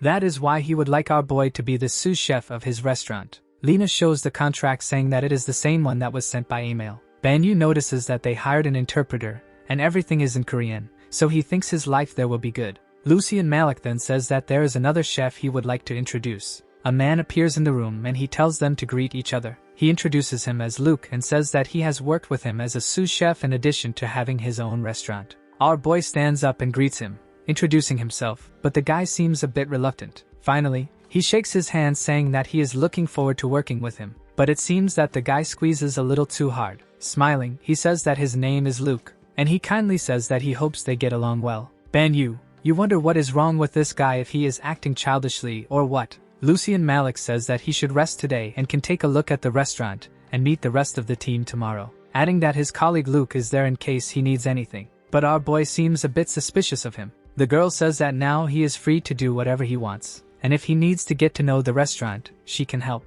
While they talk, Luke is on the phone with someone saying that for a genius, the boy seems quite normal. He says that K-pop is very popular these days. He must have been chosen for his cute face. He walks away talking a lot of nonsense on the phone, belittling our hero and the Koreans. The girl feels quite embarrassed by this. She asks if he would like to go to the restaurant, but our boy says that it's alright. Benyu explains that he can take care of himself because he knows the city a bit, so she shouldn't worry. She is very surprised that he can speak French, and he says he knows a little. She becomes tense upon realizing that he understood what Luke said and questions his French, which sounds native. He becomes a bit thoughtful about how to respond to that. He says he learned on YouTube, and it seems he is going to become the ambassador of YouTube. Sometime later, he is having tea next to the Eiffel Tower. Our hero knows that guy passed by him as if he were just a stone, feeling quite important. In one of his past lives he was French and cannot just pretend he didn't hear what he heard. He thinks the guy will try to set him up. He believes it would be a waste of time to have a childish fight with a guy, so he will just get rid of it. Sometime later,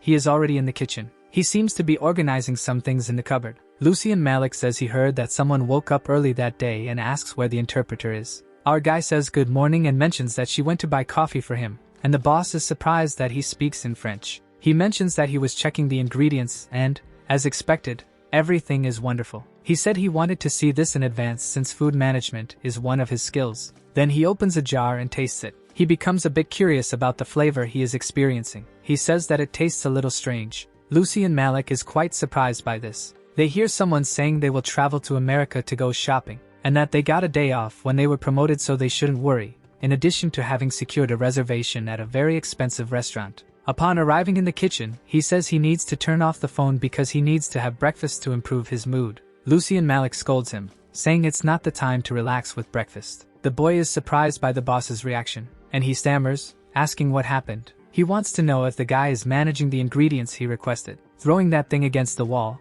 he says he has to hear from his sous chef that the caviar is smelling bad. The jar falls and bounces while the boy, in shock, apologizes, saying he didn't realize it had expired. Our hero says it's strange but that it's not expired caviar and asks if it's not of low quality, and that maybe he is too busy with the holidays to notice this. He says he will have a lot of work to do if he can't differentiate this kind of thing. Then he says he will check the ingredients again and organize everything. And he says he will do everything before the other chefs start working, saying he will see him later. Lucy and Malik is glaring at the guy. He says it seems like he is the one who needs to go to America to take some time off, and that he should do that if he needs to. It's better for him to take a vacation, and in the meantime, he will reconsider his position in the kitchen. The boy tries to argue, but the boss tells him to have a good vacation and that it's a mess. The boy stands there devastated. Our hero thinks that he really tried to start a childish fight with him, and that he had never seen anything like it. But now that the problem is resolved, he can cook in peace, and also wait for his Michelin star. Sometime later at the restaurant, several papers for leave requests. Our hero looks at them and feels a bit tense. It seems he lets out a shout in the kitchen. He was quite anxious to start, but it seems that now it will be difficult. Someone shouts asking if the owner has banned Luke from working for a few months. Everyone talks and says it's because he bought regular caviar instead of high-quality caviar. It seems the caviar wasn't that bad, but the new Korean chef noticed it right away. They comment that they will need to be more careful when picking new ingredients because the owner will be watching, and that those guys also have something to do with it, but they think about keeping quiet and letting it roll. They believe our hero knows nothing about France and will get into trouble. What they want is to help Luke get out of this misunderstanding. They think the owner wouldn't abandon Luke just because of something like this. He likes the boy a lot. Our hero stands there listening to them devise a strategy. Meanwhile, he observes those leave request papers in his hands. He raises his head, thinking that this is what they have plotted. A labor strike in the kitchen. He didn't expect all of this because of this situation, and he believes that Lucy and Malik is in a bad position now. At that moment, he remembers something. It was that the chef gave Luke a look of trust and affection. Perhaps that's why he didn't cut him off immediately. And maybe he considers him family even though he has made mistakes. Or it might be difficult to find someone for his position. A girl asks the sauce chef what they will do now since they have guests at 5 o'clock. They need to focus on cooking, but the others doubt a bit that our hero can manage this. He approaches cutely, telling them not to worry. He explains that they must do this together for the restaurant to become a success, and that the others went on vacation because they don't like him, but everything will be fine. It seems they didn't even notice our boy arriving there, and they are a bit surprised that he speaks so casually. Sometime later, there are already people in the restaurant who would like to place an order. He says it's a shame the restaurant isn't full, and she would like to make another reservation. A woman at another table would also like to do that. Everyone starts commenting in the dining room that it seems the quality of the restaurant has improved a lot. That chef looks quite surprised at what is happening, and he realizes that the atmosphere there is wonderful. But he doesn't understand how our boy can cook so well without the sauce chef. Benyu remains calm, making his food, while the guy thinks it might be because his techniques are very good. And he understands why the owner didn't panic when the other chefs went on strike. He thinks the boy is really talented and keeps the enthusiasm in his heart. The waitress tells the chef that there is a guest who would like to meet him, so she asks him to go there, please. He feels a bit awkward asking if he wants to meet him, but then says he understands. Then he waves to our boy and tells him to come over for a second. He continues wiping his hands while the chef says it's someone who wants to meet them because of the wonderful dish. He explains that it's common in this type of restaurant for them to do this, and that the guests are not looking for him but for the boy. He smiles kindly, thinking that the guy is quite honest, and then says he will meet with them. At the table, he thanks them for visiting the restaurant and introduces that chef, saying he was in charge of the dish, and then the woman says everything was wonderful. One of the journalists says he is the head of the program and asks where the others are. The other says he made a reservation just for that. They talk about hearing that some chefs are on strike but that the food has improved a lot. He comments that he came thinking it would be a mess, but it seems the tables have turned. He mentions that events have unfolded in a very interesting way, and that now he knows what he will do. Then they stand up, saying it's time to get to work while another says it will be fun. A news report comes out that the chef who worked there for 9 years has left, and the restaurant is booming. Someone looks at a tablet saying that Banyu doesn't give up despite the strike that the other employees made. Lucian Malik watches those news reports. He tells our hero that a lot of articles came out that day. He asks if it's true that there were fewer candidates for this restaurant because of the article. The owner says it's embarrassing but true, and it seems they are avoiding it for not being traditional. But that doesn't mean there isn't a candidate. Banyu says he will make the restaurant a success even with fewer people in the kitchen, thus attracting more people to the red table. And the previous chefs will have to bow their heads when they see the restaurant's success now. He says it's up to the owner to decide if they want them back or not. But first, he wants to know if he trusts him completely. Sometime later in the interview room of the Red Table restaurant, our MC was a bit tense thinking about the number of people who applied. That Choi Min is a former tennis player. This other one is named Daikurin. He is a junior chef. And there's also Eva Tiri, the food preparer of the restaurant itself. He feels a bit embarrassed wondering if there are only 3 candidates, but he believes the others are biased because of him. Suddenly, someone arrives calling for Banyu, catching him by surprise. He said he followed the chef to France and believes he can learn quickly what he needs about his command. Another candidate asks to be considered as well and says the least he could do is wash dishes. Meanwhile, the girl moves between the 2 bent candidates. She says she applied because she believes he can help her in her career since she wants to be a boss. Banyu thinks that the 3 clearly are not professionals. He said he is looking for someone with the ability to lead others and wants to know if they are willing to start from scratch. Desperate, the boy says he mentioned he would do anything, and it's true, so RMC says that's right. And she says that if he can keep his promise and take responsibility for his words, he will hire him. The 2 boys become a bit tense about this. Then they bow, saying they are willing to do anything for him, so please hire them. But the girl approaches and says please. He then says that everyone is hired and to come back tomorrow for their first day. The boy keeps thanking him non-stop, but it seems our hero has something more to say. He says he hopes he is ready to be fired if he complains about the tasks he will receive. The boy became a bit tense with this statement, but still, he gives a positive response to his boss. Then, a week later, that boss approaches looking somewhat suspicious. She thinks there aren't many bosses who have done this today and doesn't know if they will have to endure this situation for long. Suddenly, something catches her attention. She wonders if everyone has returned to work already. But when he arrives in the kitchen, the scene looks like a war zone. The girl is staring at those papers as if it were the end of the world. And the others there already look exhausted. Tense, he asks if they are the new recruits of the restaurant and what they are doing there. They stand up, somewhat scared and realizing the boss has arrived. He explains that Banyu assigned them some homework and authorized them to use this kitchen, but it seems they are struggling. And the girl says it's as if he has been there the whole week without going home. He wants to know what kind of homework this is, and she says he asked for 3 dishes as a test. So far they have made those, but there's a catch. The mustache man approaches and asks to be given the dish. Then he puts it in his mouth to taste it, but it seems there's a shock. It appears that everything there is truly delicious. He questions because everyone said they are not cooks, but everything turned out good enough to be on the menu. He suggests that they should all go home and get a good rest now, but they seem bothered by something. The boss is a bit surprised by the lack of response. Then Banyu arrives and the man questions our hero about them not having time to rest. The boy says it's true and asks for a moment's leave. Then he tastes those dishes while the others look somewhat tense. The boy seems to be having a fit while he guards. He shouts asking Rin if he is joking with him, saying it has the same quality as the previous day. And to Choi Min, he tells him not to worry about picking that grass that even a starving goat wouldn't eat. Then to the girl, he says that the vegetables have no flavor at all and to throw everything away, and she apologizes. Irritated, he says that if they want him to teach, they must make food of the best quality, something very different from fast food. The three feel embarrassed and agree with the boss. Clapping, he asks what they are waiting for, and the man just observes this a bit tense. Completely changing his expression, he turns all gentle towards him, startling the guy, and he says there's something he needs to tell him. The man is a bit scared but waits for the news, hoping he won't be beaten like the others. Someone throws the papers on the table. The mustached man panics, questioning whether he will be beaten by the owner or by Ban Yu. But Lucien Malik sees the news speaking poorly of his restaurant because it is in the hands of an inexperienced chef. He worries because even though the restaurant hasn't opened yet, the rumors are spreading. Our hero says it sounds bad, but it's an opportunity for the restaurant to stand out above the others in France. The owner wants to know how this could happen. Then our MC suggests having a grand opening ceremony. Another chef panics, reminding him that they are few in the team now for something so big. Then Ban Yu says he would like to know the boss's opinion on having new employees or bringing back the strikers. Lucien Malik asks if he is crazy for talking about those newbies who know nothing about cooking.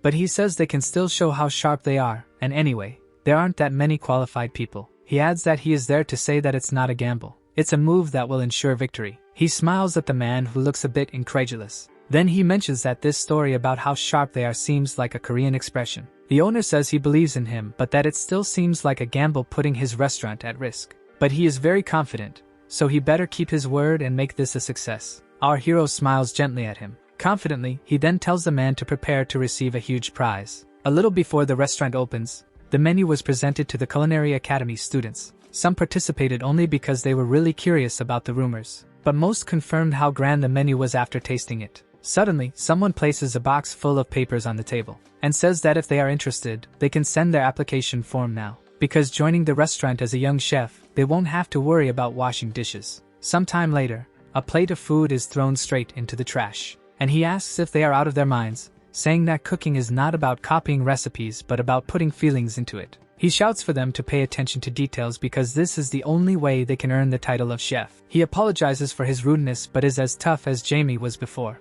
and so they can close any gaps. They will create a family menu that is creative yet cruelly perfect. Sometime later, he throws all the food away again to the horror of his apprentices, and the work continues hard in the kitchen, chopping, frying, and cooking.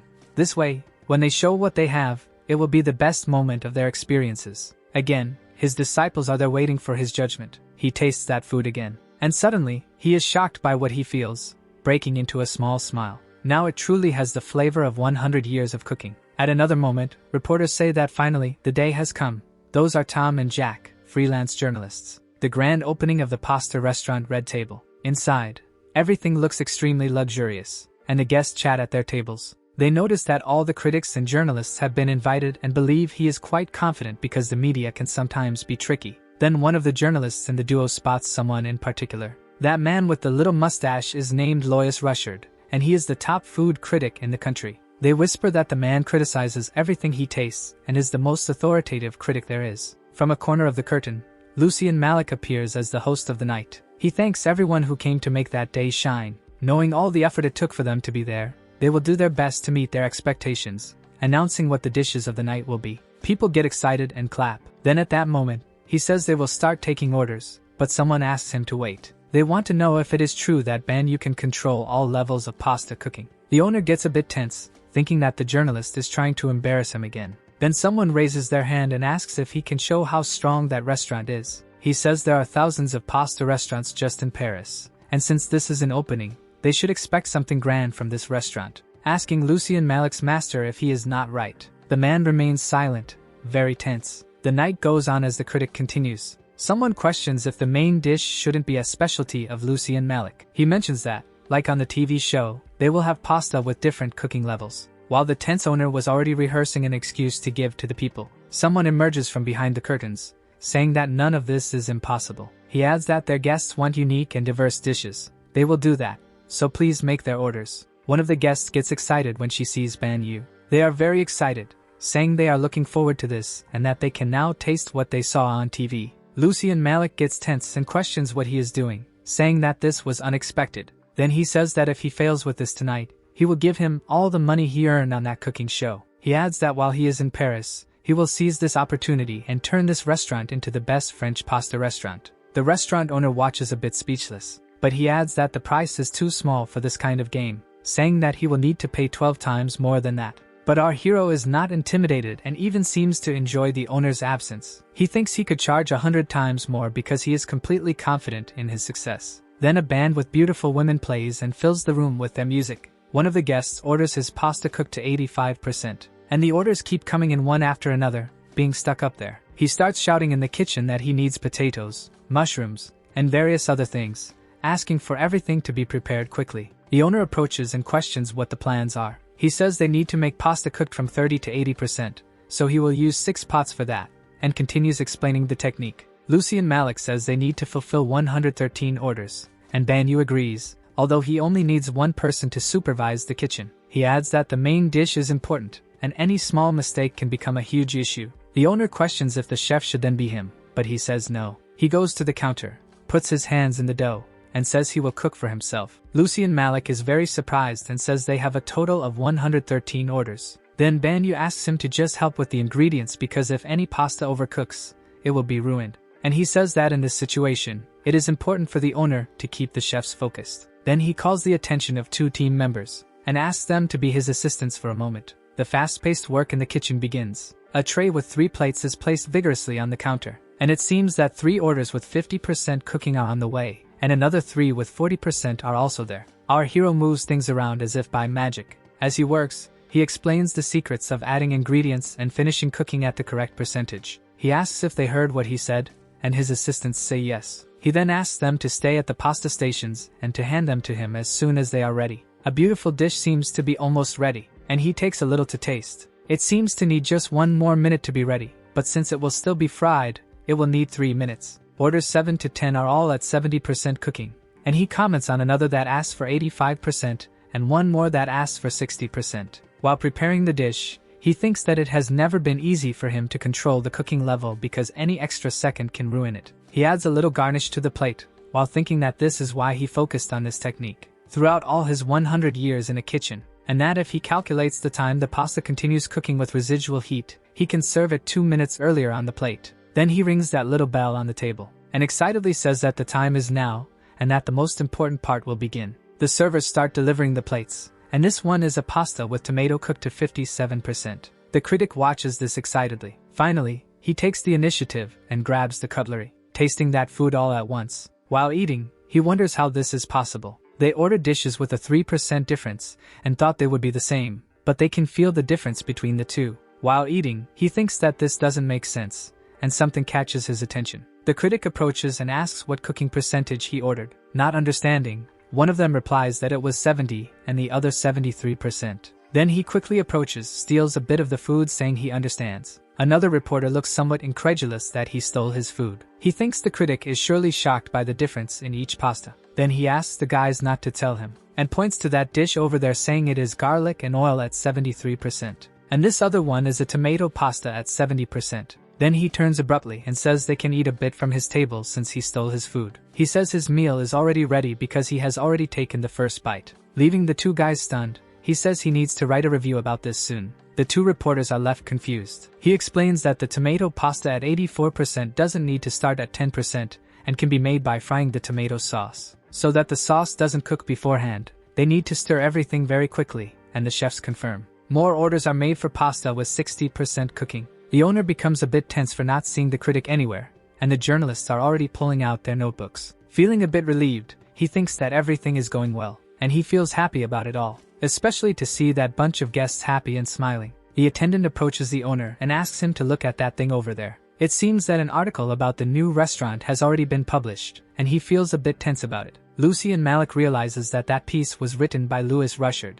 In the news, he is surprised to see that he is being recommended as the best restaurant. He pushes the tablet back to the girl, leaving her surprised, and he walks away without saying anything while she calls out to him. He approaches a dish where the pasta is cooked to 40%, and he checks several others with different cooking levels. He is shocked to realize that all of them have a fine precision control. It doesn't seem like something done by a genius but rather something done by a superhero. and he questions how on earth he manages to do that. Then, a few days later, the door of that restaurant is crowded. Some boys comment that it is the famous Malik restaurant, and another one says he heard there are several wonderful chefs there. A woman approaches, catching their attention, and she apologizes, saying that all reservations are full for a month, leaving the boy shocked since it just opened yesterday. She walks away, leaving them chatting there, thinking that they will have work today. Then, entering the restaurant, he hears someone pleading with the owner. Two people say it was their fault and ask for another chance, saying they only asked for a vacation to rest a bit. Without caring, he sends them home because many chefs have already signed up for the position. He pleaded, saying that his wife will give birth to their second child when someone approaches, saying that they are a disgrace. He says there are several restaurants that would accept them, so why not insist on this one yesterday? He tells Eva that she is not in a position to interfere, but she corrects him, saying that this is the perfect moment to do so. Then she provokes him, saying that he should know that his position now belongs to her, urging him to give up soon. And she gives a tip that when he goes to another restaurant, he should respect the team more. The owner is a bit surprised by this attitude. Lucy and Malik says that she is right, that they cannot afford to have employees like that in their restaurant. He adds that the French tradition he likes is now dead. Slamming the door, he tells them to have a great day, and that he has done a great job for a long time. The owner reads a newspaper, and finds a lot of good news there, speaking very well of the restaurant. Lucy and Malik is quite pleased with this. It seems like it has been a while since he saw a good article, and the two behind him are satisfied that he is happy. Then he receives the news that all reservations for a month are full, and that it will probably continue that way. Banyu says that this is good for now, but it decreases the chance for others to evaluate the restaurant's reputation. He explains that Michelin inspectors pretend to be customers, so he suggests keeping the reservations to a minimum so that this can happen. The owner says that he is right. They need to arrange everything in a way that the inspectors can come there. She becomes thoughtful and realizes that this is important and makes sense. Taking advantage, he discovers that an order from the USA has arrived for him. Opening it, he sees a beautiful set of knives. They seem to be very expensive German knives sent by a chef from the Felizio restaurant named A. Thompson. Lucy and Malik feels uncomfortable because he never expected that guy from Las Vegas to be keeping an eye on his chef. The girl says it is a famous place full of casinos and 5-star hotels. Generally, it is where important people invest in expensive restaurants and hotels. And rumors say that the money invested in restaurants usually comes from casinos. And it seems that great chefs walk around with security and luxury cars. But she asks about the letter she received as well. RMC starts reading and is a bit surprised by it. In the letter, they invite him to the food festival in Las Vegas, and would like to taste the same flavor he had at their restaurant's opening. In addition to being able to share this with his colleagues, they hope that after reading this, he can fulfill their request. Our hero then begins to recount what he said, but the guy is a bit sulky. He smiles kindly, saying he wants to tell the owner what the letter says and calls for him. And the guy says it is a very interesting festival that he should attend, but he fears that the boy won't return. RMC tells him not to worry, assuring him that he will not leave the restaurant until he earns a Michelin star. He feels a bit sad and questions whether he will leave them when they earn a Michelin star. Banyu says yes, but he also wants this restaurant to receive as many stars as possible. The owner feels a little better about that. Then he says it's better that he presents an amazing offer so they can reach that point. Sometime later, a girl walks through the airport. Nearby, it seems a man with a sweet sign has the name of our hero. Those guys look a bit strange with their cute little ears and a sign saying that Banyu is the best chef. When he sees that, the young man seems unable to believe it, and he can't believe they came to receive him dressed like that. It seems quite embarrassing. The excited man waves at him,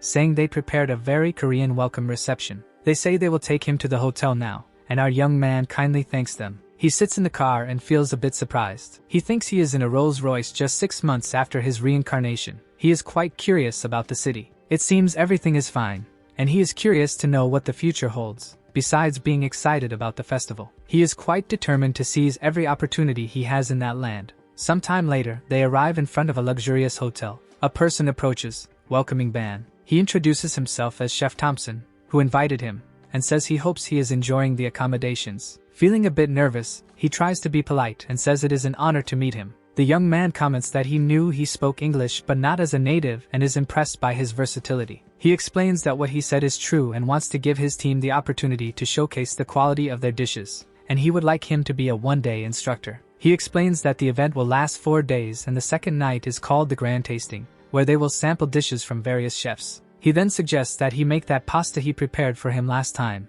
and Banyu thanks him for the opportunity, saying it will be an honor. He mentions that he will receive exquisite service there, and other chefs will cook for him. Our hero, impressed, asks if it will be now, and the man says yes because he is a VIP there. Our young man says that if possible, he would like to see the kitchen. His host says that's fine but asks if he isn't tired from the trip. Banyu, all excited, says he is very curious to see what the kitchen of such a luxurious hotel is like. Thompson finds his enthusiasm quite charming and points the way, but our hero thinks he doesn't want to meet the team, just the kitchen. Thompson is excited to show him everything, and our MC wonders if it's because he acts like a cute child. Meanwhile, in the kitchen, something is being prepared. He asks if they are making ribs. It really looks very good, and it is an honor to be treated that way. He asks Chef Ban to taste it and gives some advice, since being Korean, a native's tip could be useful. Kindly, he says that if that is what Chef Thompson wishes, he will do it. So our favorite cook tastes it, and he seems shocked when he feels the flavor. Everyone around gets just a little tense,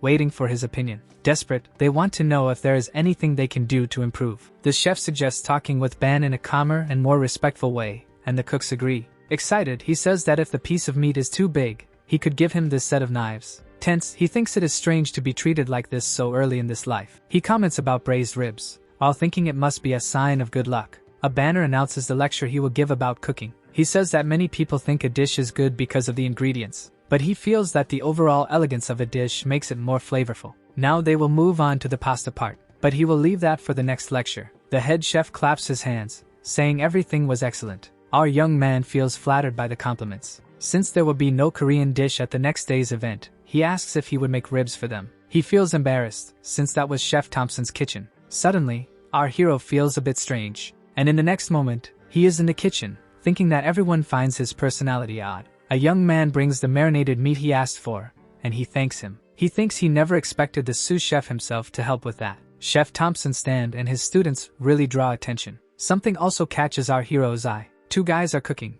but they seem a little tense. Those are Henry and Jerry. These guys are also doing well. They are the brothers he bonded with and cooked alongside in Dubai, and they have 9 Michelin stars. But that was not in this new life, and now he needs to get closer to them, and wonders how he should make contact. Something leaves him a bit surprised. A man argues with them because one of them was taking too long with that fish. Then the young man apologizes, and the man asks if he expects him to cook it himself. Our hero approaches and apologizes for interrupting. He says he is there to borrow a pair of scissors. The man just stares blankly at him. The man tells someone to forget it, and hand the scissors to the young man. He asks if Chef Ban is visiting Chef Reggie's stand. One of the young men looks a bit surprised. He thinks it's the best chef in Las Vegas, and our hero says he is only there to borrow some utensils. The boy feels honored that the chef is there, and wonders if the other could be the famous chef. Then he finally hands over the scissors. Our young man offers to help with the fish preparation. The boy is surprised by this offer. The chef is surprised that he knows how to clean that fish,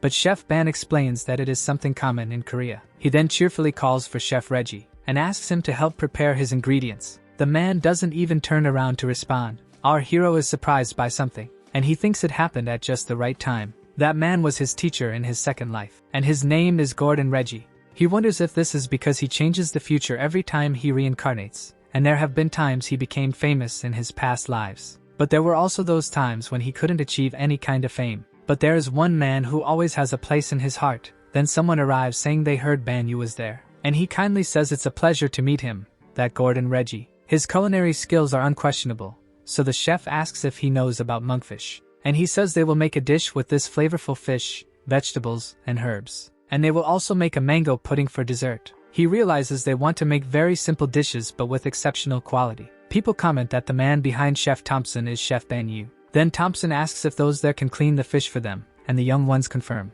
a bit tense. He notices that those young people are new in the kitchen and asks their names. Our young man steps forward and says they are named Henry and Jerry, and he comments that they are working very hard, as he was watching from there. Thompson seems to trust his word, while our hero's idea was to leave a good impression on them. They thank him when the chef says he will remember their names. Thompson says he still can't show him how they cook but hopes he enjoys watching. Excited, he asks if it's their first time cooking Western-style food. The young ones agree while he takes the lead and starts to show that instead of a knife, they should use scissors, which surprises the duo. He explains that it's great for beginners who are not yet comfortable with it. He starts explaining the parts of the fish that will not be used. Then he opens it, showing everything inside that must be removed. He continues explaining how this method can be easy. They thank the chef, saying they learned a lot today, and our hero replies that it was nothing special. Then it appears that those brothers will never forget him. Now he needs to find the rest of the team members. He walks through that luxurious place. Some very beautiful dishes are served,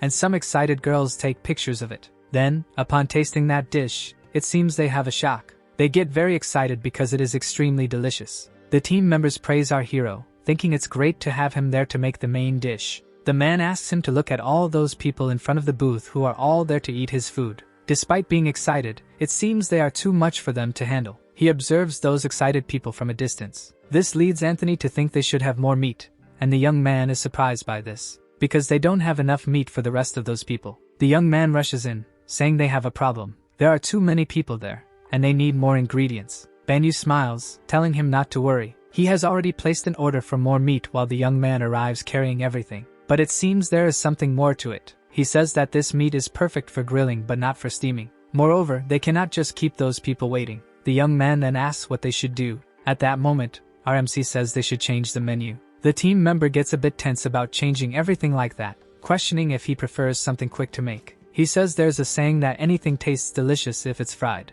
Before frying, they will prepare it to have a crispy texture using eggs. They will also use breadcrumbs and fry it properly at a high temperature. Then, with that ready, he starts cutting on his board. It shows that inside it is nicely pink and outside it is crispy. The people around think it looks wonderful, questioning how they can cook it so evenly. It seems that's not all. The flavor and the sauce are wonderful too. Someone asks if he is sure the dish was made by the chef of the pasta restaurant, and wants to know his name. And his name is Banyu, a Korean chef. Upon arriving, he asks how the taste is. The older man wipes his mouth and says, "Really? This is really good." He is called Matsuro Nobu, a chef with 3 Michelin stars. RMC says he is happy he liked it, thinking he only has 3 stars. But there's another reason he came there, and it's that person over there. In the back, a woman tastes the food and seems to enjoy it. Then she waves her hand, calling for the chef. A little flushed, she asks how he made this. That girl is named Camera May. He knows she was in charge of one of his restaurants in his past life. There are Henry, Jerry, and now also May. Smiling, he explains that it's not difficult,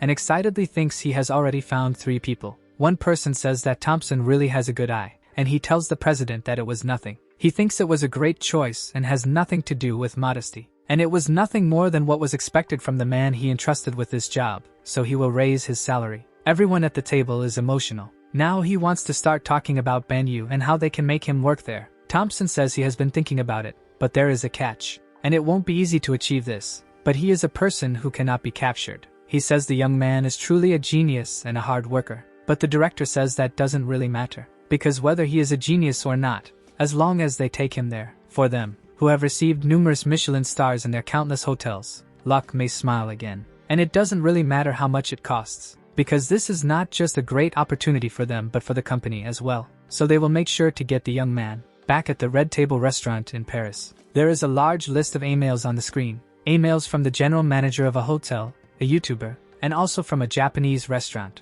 Banyu asks about one in particular, and the guy says it's from the Palazzo Hotel. He says they offered him twice his salary to create a menu, but there's something about that. It seems that 3 times his salary would be more reasonable. Lucian Malik keeps repeating to himself that it's 3 times, at least 3 times. RMC says that it's clear he wouldn't be asking for a raise. The restaurant owner says he knows he's not there for the money, so he wants to know what he wants. Smiling, he says it's about the next restaurant he wants to open. He would like it to be in his name. Lucian Malik feels a bit tense and shocked by this proposal. It seems the other guy there is having a fit questioning him, but he says it's all right and they can continue. Then the guy says he understands but apologizes because he doesn't have plans to open a new restaurant right now. That restaurant isn't stable yet. He can't afford a new one, but our guy says it doesn't have to be exactly now. He just wants his name on the next restaurant, and if he trusts him, he will be a good restaurant owner. He says this restaurant can continue with the same quality, and he guarantees he will do his best to stabilize it. Then he smiles kindly at the restaurant owner.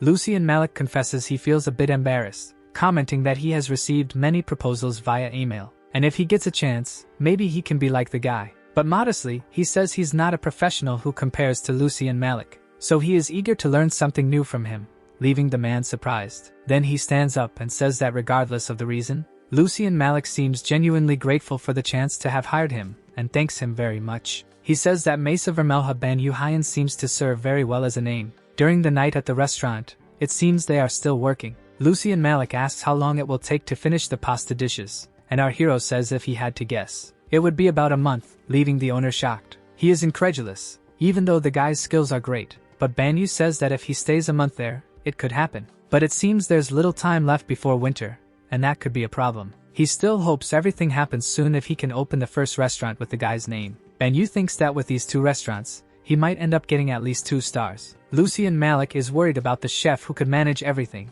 but our cook says he has already selected some talents. The owner is surprised by this, but Banyu says they will arrive soon. Curious, he wants to know who the 3 are because he doesn't understand anything. And smiling, Banyu says that as always, he doesn't need to worry. He just has to trust him. Sometime later, Mei, the student of Chef Matsuro Nobu, arrives at the place, along with Jerry and Henry from Las Vegas. All 3 bow, saying they are eager to work there, while the chef awkwardly says it's a pleasure. It seems that now Lucian Malik is a bit more relaxed knowing they are candidates who have already worked in important kitchens. Our hero says they have all worked, yes, but they are beginners, so he can't say anything more about them. At this point, the restaurant owner becomes worried again. Lucian Malik asks if he is joking, but our guy says it's no joke. However, smiling gently, he says he should trust him with this. In Korea, there is something called the lottery, where if you guess 6 numbers out of 45, you win the lottery. And our hero says that from now on, for teamwork, he will call them Lotto. The girl questions if it's because there are 6 of them, and then the guy says that's one reason, but there's another. And that's because they trust him, as they were all chosen because they have great potential. Stammering, they question if they are talking about them, and Mei says they were lucky. Then Banyu says he hopes for their cooperation even when the training is a bit tough. And the group agrees, while she thinks she can't believe she will learn directly from Chef Banyu. And quite happy with this situation, she thinks she will do her best. Sometime later, RMC calls her by name while they throw food directly into the trash, and says he can't believe trash has a place in his kitchen, so he wonders why that is there. He tells her to write down what he is going to say, and she, motivated, prepares herself. Or maybe next time she will be thrown in the trash along with her plate. While he smiles kindly, everyone cries and panics in the place. He thinks the training might be a bit tougher than they expect. The idea is that when they overcome that heavy training, our guy tastes that and seems satisfied. Smiling, he says it's something worth eating, and the staff starts jumping with joy. Then they will feel a true sense of accomplishment with what they have learned.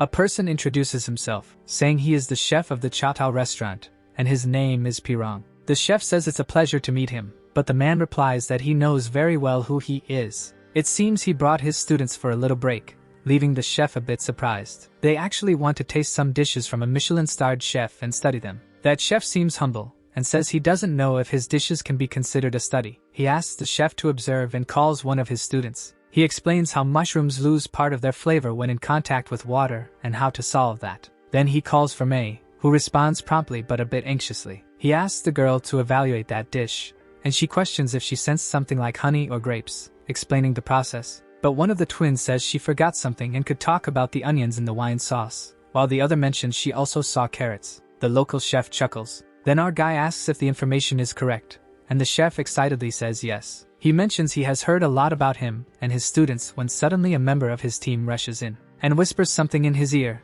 leaving him a bit worried. He apologizes to Banyu, saying something happened, and the young chef replies that it's no problem. But he wonders why he had to leave so quickly. It seems something is happening at table 11. They are very well-dressed people who seem to have ordered a lot of food. They ordered sides and main dishes, as well as 2 bottles of wine. Banyu thinks that perhaps they are testing the chef's creativity. Then the girl from his team asks what's wrong. He says it's nothing, but sooner or later a Michelin star inspector will come to see them. An inspector like that does not reveal their identity in public to ensure they receive the same treatment as other customers. They go from region to region, and it seems they are in Paris today. He thinks that restaurant is only 100 meters from his. He looks from the door into the dining room and thinks it was as expected. One of the team members asks if he is sure an inspector will come today, and our guy confirms. They seem a bit tense because of this, but Banyu tries to reassure them, saying they have been trained with the best method in the industry, and no other restaurant can match their skills, so he asks if they understand. He asks them to just trust the process, and to start cooking now.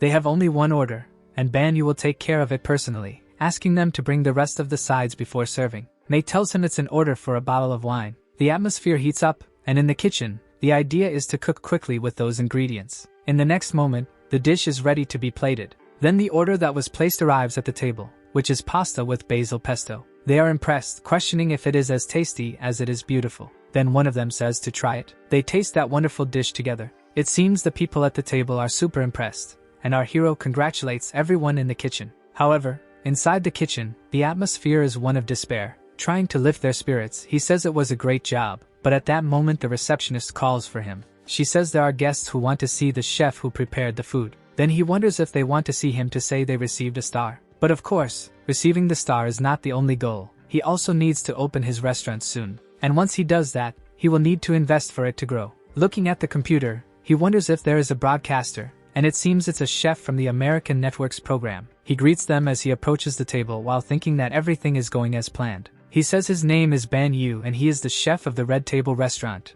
thinking that he would like to earn 4 stars all at once. At night in the restaurant, someone gets excited, asking what Chef Ban is trying to say, asking if they received 4 stars in the spring that is coming. It seems these are his plans, and he wants to achieve that. Lucy and Malik gets a bit tense, wanting to know the operational details, and our hero says he will first organize the kitchen. Even with a small team, they focused on this instead of increasing sales. He believes there will be enough to fill the restaurant's seats. The owner thinks there's no problem with this but wants to know about the restaurant's publicity. Benyu says he doesn't believe he needs to promote the restaurant himself and shows him something on his phone. He shows that it's an invitation to a TV show. He mentions that the owner should know more about the program since he has already participated, and he becomes curious wanting to know if the boy was invited. Then it seems he has something more to say to our young man. Smiling, he asks if he can expect something really big, and our chef says yes. Then he points to himself, saying he should trust him. Stephen Lee is the host of the show, and the chef welcomes him. Our MC introduces himself as well, saying it's a pleasure. He mentions that it's been a while since he met Lucien, and the man agrees. He says he won't waste their time and will get straight to the point, asking if our young man is familiar with the program. The boy says yes, mentioning that it's a documentary that follows the daily life of a chef. The show, called The Chef, is ranked 10th in the United States and is quite famous. But he wonders if someone new like him, without experience, could appear on the show, and the host says he saw him in Vegas. A 20-year-old boy who's shown among the best chefs in the world, and it was truly impressive to see an Asian chef shine in a Western kitchen. Benyu says he is really happy but thinks about not mentioning the people who greeted him poorly upon arrival and departure. The host asks if he is thinking of opening a restaurant, and our young man confirms. Then he asks if he is interested in having them follow the process of the genius chef opening his own restaurant, and how crazy it would be for this chef to win everyone over, then excitedly asks what he thinks. Lucy and Malik and the host chat a bit animatedly, and it seems he hasn't changed at all. He finds the host's idea interesting but wants to include the restaurant Mesa Vermelha in the videos as well,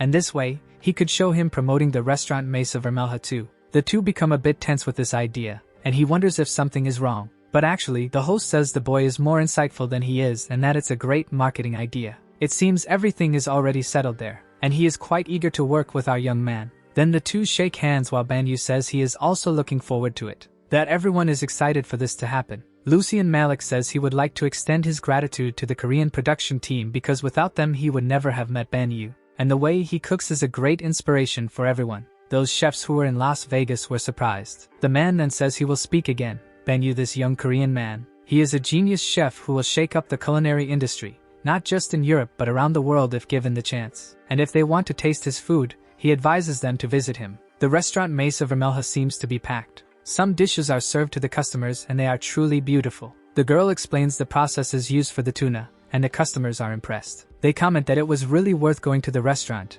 and it's even better than when they saw it on TV. Our hero notices that there are many customers since the restaurant opened, and so far everything has been calm. And as long as everything continues to be calm, all they need to do is wait for the stars to come. Then May, a bit startled, calls for our young man. She asks if he is waiting for someone because she says someone from TV is there, and Banyu wonders if they couldn't just wait. But May says it's from the show he is going to participate in. Then he changes his mind and replies that he is on his way, and the girl smiles in agreement. He goes while wondering if Steven decided to say hello or something similar, but it seems there's another person there. He greets Banyu, leaving him a bit surprised. The guy introduces himself as Brandon and says he is from the entertainment division of Box, which is the channel of the show. Our young man thinks he didn't expect that person to show up so early in his life. He approaches and says it's a pleasure to meet him, introducing himself, and thinks that when it comes to him, he is the destroyer. It seems he has finally returned, and he is the one who brings ruin to everything. Looking at the young man, he thinks of his name,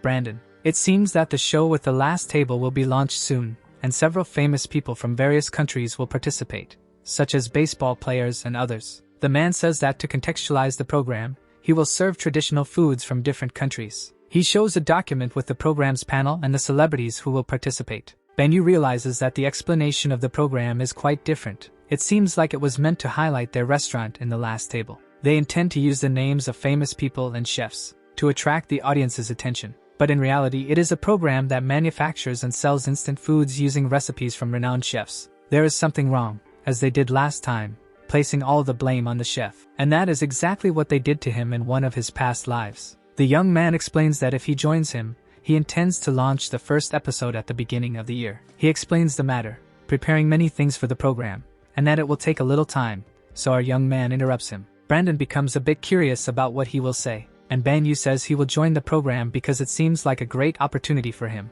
That man gets very excited, saying he was hoping for this and that it is great, plus it will be an opportunity for their chefs. Banyu remembers his past life and says he is eager to do this, and he thinks he will show him how he was when he was Jamie in his past life. That is the last table, the food that perfectly matches the tastes of the locals. This is the theme of the third Korean food competition, and now he will introduce the judges. That is Ryu Hong, a player from the Major League, and the other from the Premier League named Ju Hong, and the last guest who has 2 Michelin stars, Jo Ellen. It seems that guy is the development consultant for an advertising company for this program that sells instant food. The host asks which chef he is most looking forward to tasting the food from, and he promptly says Banyu. He mentions that he heard he didn't do well in the last competitions and hopes that the food he makes from his own country will be unique. People wonder what he is talking about since the boy's reputation has always been good. He comments that Indian curry and Japanese food are the best. Banyu believes that guy is trying to get him out of the program quickly, so he needs to be careful. The host then says that the program will start,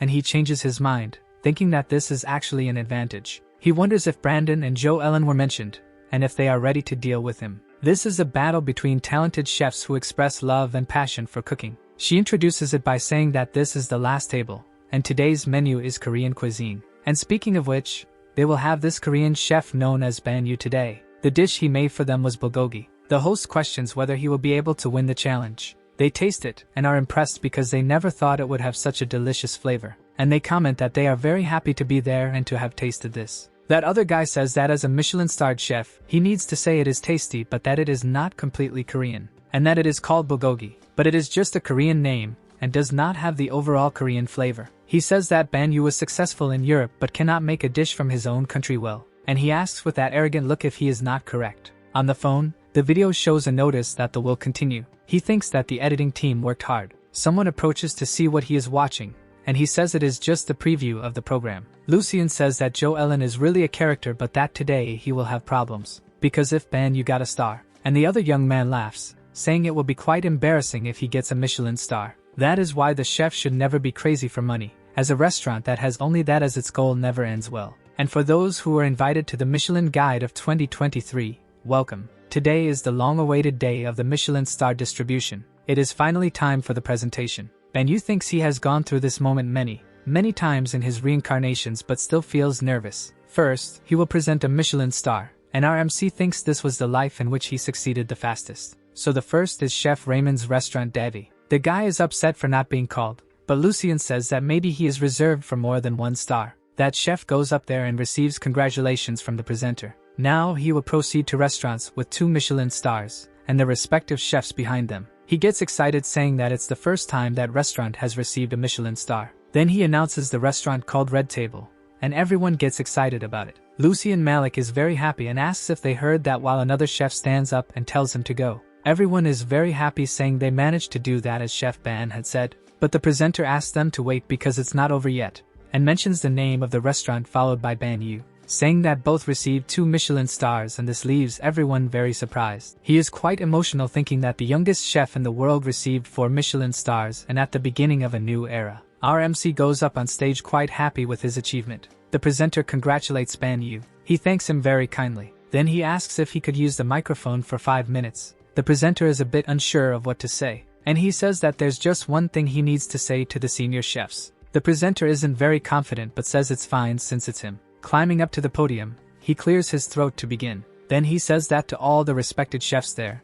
They know him as a young man who started cooking. But he says that everyone would agree that cooking is like an art, yet in reality, cooking is even more than that. Each chef has their own description of what cooking really is and always strives to develop their art. Recently he participated in a TV program that has the potential to help aspiring chefs. However, during this recent program, he saw the pride and future of chefs being trampled. He explains that they steal recipes from chefs to produce and sell instant food, and new chefs go there without any idea of what's happening. They use the chat as entertainment, and when it ends, they are discarded like ashes. So he asks the young chefs who have a vision for the future of cooking and have been sabotaged by the program. He continues to show what they can really do and asks the senior chef to please help them achieve their goals. Someone starts clapping in the audience, and says that the chef is right, while our hero wonders who that is, and it seems like someone with more Michelin stars. He is Pierre Huffman and says that as Ban said, they cannot allow the program to threaten the young chefs who have worked hard. He offers a toast saying that it's to show what they have for the future of cooking and for aspiring chefs.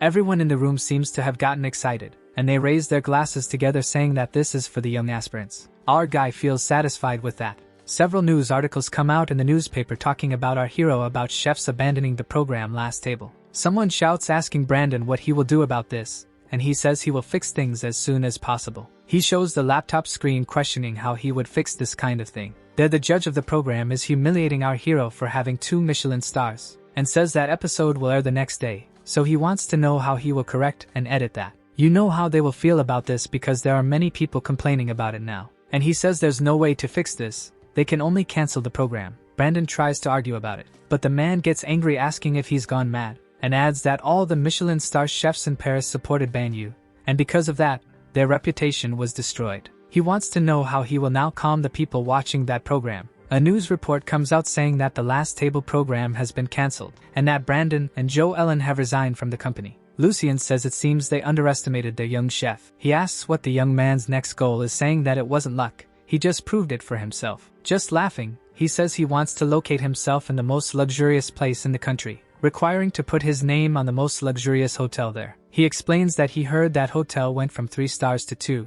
and it's called All Seasons Hotel. He just received an invitation saying they are looking for a new chef. It's a Palais Hotel in France. Luxurious hotels are called Palais. All luxury hotels of Palais level are located in that area called the Golden Triangle, and that one is one of the best hotels in France. He stops in front of that magnificent place, thoughtful, and he thinks that it has been quite a while since he last saw him. The receptionist asks if he has a check-in, then he explains that he is there for the chief position scheduled for 2 o'clock. A man asks him to follow him, saying he will guide him, so we walk together through that magnificent hotel. Through a double door, he indicates that it's that way. Our hero seems satisfied with what he sees. And it wasn't just him who was invited. A gentleman says that as expected, it was Chief Ban Yu, and comments that he heard he was coming. The older man is named Olin from the United States. Our young man kindly says he knows him and that he has 17 stars, saying it is a pleasure. The man kindly says that there is no need for such flattery and that he is the one who is the topic of the news at the moment. He apologizes for asking him something so suddenly and inquires if the invitation was in a black card. Then he seems a bit confused and shows if that is it. He explains that as expected,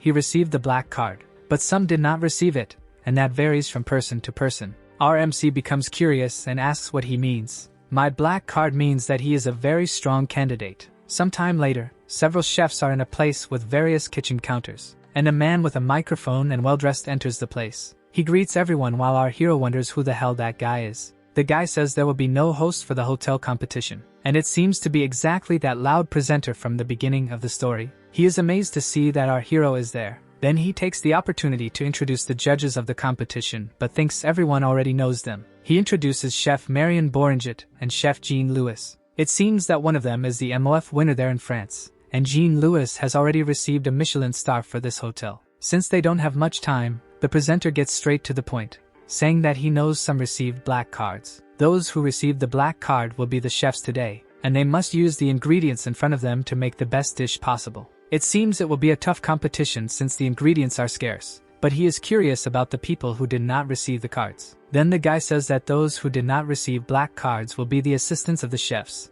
asking if they can start. They have 15 minutes now to form a team, and after that, they will have an hour to cook the best they can. Making a bit too much noise, the man shouts that the competition has begun. A little tense because he doesn't know if the chef who will join him will be good, but he also doesn't want the chef with him to fail. Suddenly someone approaches calling him leader. Our hero is a bit puzzled by this. A girl asks if he already has an assistant, and he is surprised to see it is Min Seo. Then he says he just found one, and they both greet each other kindly. She asks how he is and mentions that it has been quite a while since he went to France. But suddenly she changes and says they need to start because there is little time to do everything. And also excited, our hero asks if they can start. Min Seo is curious about what they will make, and it seems it will be a dish he taught her in the competition. Someone notices that he chose a difficult fish, and that despite being a genius, it was an unwise choice. Then he asks his assistant to get the knife, and he strikes the fish as if it were going to escape. He thinks that after he kills it, he needs to leave it in the water to drain it. The next step will be to prepare the soy sauce,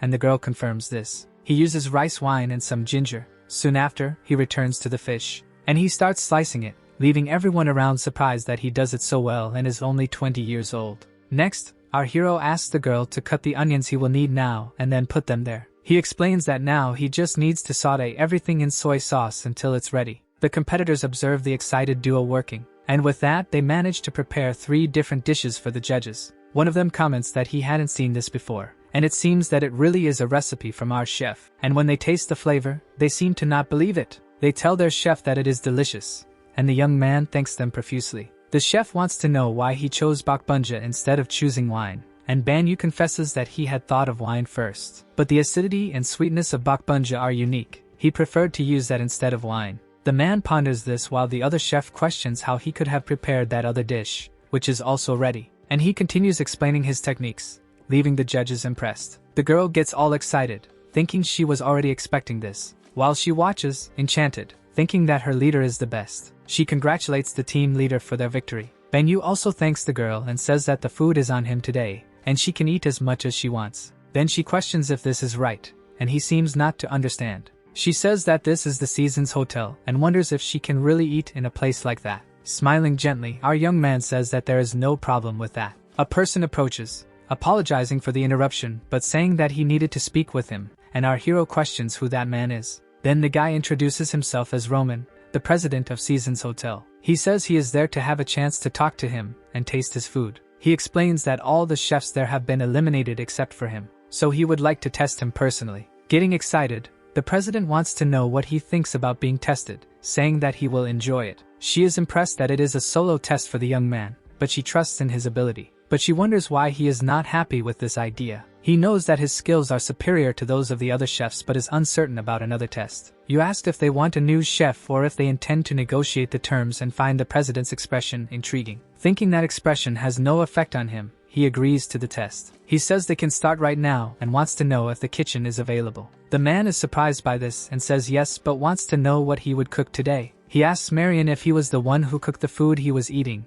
and the man agrees, completing that he will make exactly the same food that he ordered there. Then he wants to know from the older man if that is enough to pass the test. The guy feels a bit awkward, questioning if he will make all those dishes. Someone says they just wanted to have a meal. He tells the girl that she has helped before, so he thanks her for that, and she says that a team is a team. She asks if they can make exactly the same dish that the other chef made, but our hero says it won't be exactly the same, but he will make an improved version of that dish, Marion. She is really impressed by this, and he asks if they can start. He wonders if everything is okay since they know who the chef they will judge is, and one of them is still shocked by the quality of the dish that was made earlier. The other chef says he feels the same way, leaving the man confused. They comment that they think it is time for them to leave, and the director is confused. They say they are too old to create creative dishes like the ones they tasted before, but now Chef Ban Yu is there, and they are sure that the young man is superior to them in various skills. Then he presents 3 magnificent dishes for the test. He asks them to please taste those. The 2 chefs immediately taste those wonderful dishes, and again, they feel something marvelous when tasting them. He is impressed, questioning if it is a carrot puree, and Ban Yu excitedly explains the dish. One of the chefs says he felt the cinnamon, and the other asks about the croquettes. Then he explains that he used shrimp powder to enhance the flavor. They are impressed that he made the flavor so incredible and want to taste the next one. When he explains his last dish, the girl is really impressed with the young man, thinking that the leader of her team is truly wonderful. Then the director rests the cutlery on the plate and calls his name. He says he believes that his chefs and he share the same opinion, then welcomes him to the hotel. In a kind manner, he thanks him very much for that. Then 2 days pass, and our hero, all dressed up, circulates around the place. Someone welcomes Chef Ban Yu, catching him by surprise. It seems there is a welcome party for our young man. He feels embarrassed, saying that this is too much for him, but the director says it is their custom for new members of the hotel. Then the director asks them to go to the office. He mentions that it seems everyone already knows he has been hired,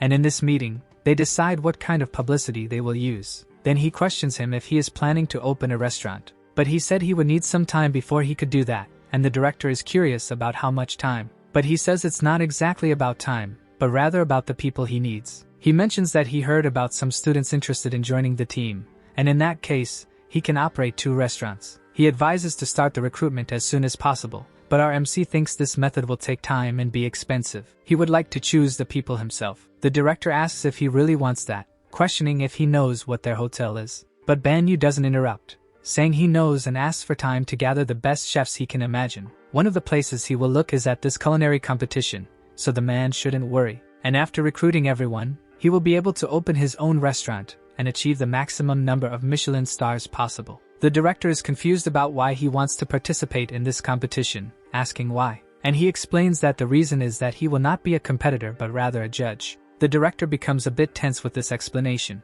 Then that loud presenter again introduces the International Culinary Competition in Singapore. Our MC can't believe that guy is back, and he will introduce the judges. He presents our hero as the most popular culinary figure in the world at that moment. He says he is the youngest chef to receive Michelin stars, calling him the man, the myth, the legend. Finally, after all that fuss, he gives the name Banyu. The competitors comment that he is the chef everyone is talking about, and that he is a genius at just 25 years old. He takes the microphone and introduces himself, welcoming everyone. He says he is surprised to be invited as a judge due to his limited experience, but will share the real reason he is there. He explains that he wants to find the best chefs to work with him in his Michelin star restaurant. The competitors question whether this is serious. The presenter also questions if this is true, and our hero confirms it. He draws attention by saying this is quite exciting and that he has a lot of courage. But he thinks this will be unfair, especially for the participants who will be eliminated. Banyu says he is sorry for him to think that way, but it is a bit different,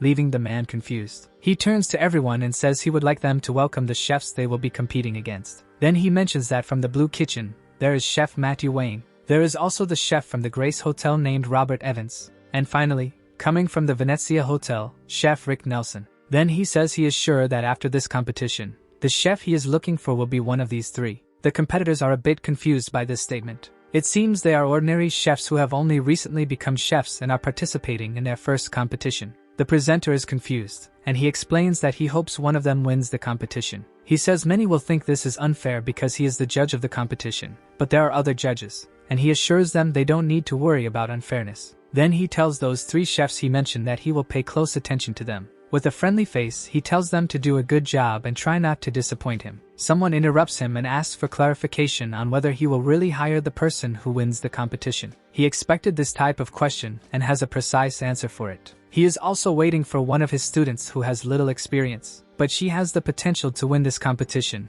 and that is Ms. May. The audience thinks he couldn't say something like that, and he adds that she is one of his best students. And if she wins this competition, everyone will understand what he means by her being wonderful. She notices that now everyone is looking at her with angry expressions as if they were throwing knives at her. Making as much noise as possible, the presenter says that now that everyone has been introduced, the challenge will begin. And that is the International Culinary Championship of Singapore. Making all the show and noise possible, he says it is starting now. The interesting thing about this culinary competition in Singapore is that it is live. They cook in a completely open environment so that everyone can watch. A disadvantage for the chefs is that the judges can monitor everything up close, which increases the pressure. And those eyes watching them end up having a significant impact on their dishes. But only a few chefs will experience this, and one of them seems quite calm while cooking, while another is a bit too tense, followed by a third who also seems somewhat apprehensive. Our young man thinks that if he wants to win the show, he has to show confidence, and this is the type of boss he is looking for. He looks at his student, thinking that she shouldn't get nervous, as she is one of the ones he expects the most from. The girl seems to try to relax with her eyes closed. Then she opens her eyes with renewed determination. She grabs her knife and thinks that Chef Banyu has expectations for her. Then she heads to her station with calmness in check, and she starts slicing that fish with impressive precision, leaving the other competitors around her impressed. As she works, she gains more confidence, and our hero looks at her kindly, satisfied with what he sees. After a while, several dishes are ready and properly labeled. Then the judges begin to taste those beautiful works of art. It seems that now it's time for Chef Banyu's student. The dish the girl prepared was confit salmon. The judges start evaluating the dish, and are quite pleased with what they see. And now it's time to taste the flavor of it. It seems that the flavor is wonderful, and the girl comments that she could eat this forever. They are impressed that this was made by a chef with little experience, making our young man happy with the comment. The host thanks everyone for their hard work and announces that today they will present the winners of that championship.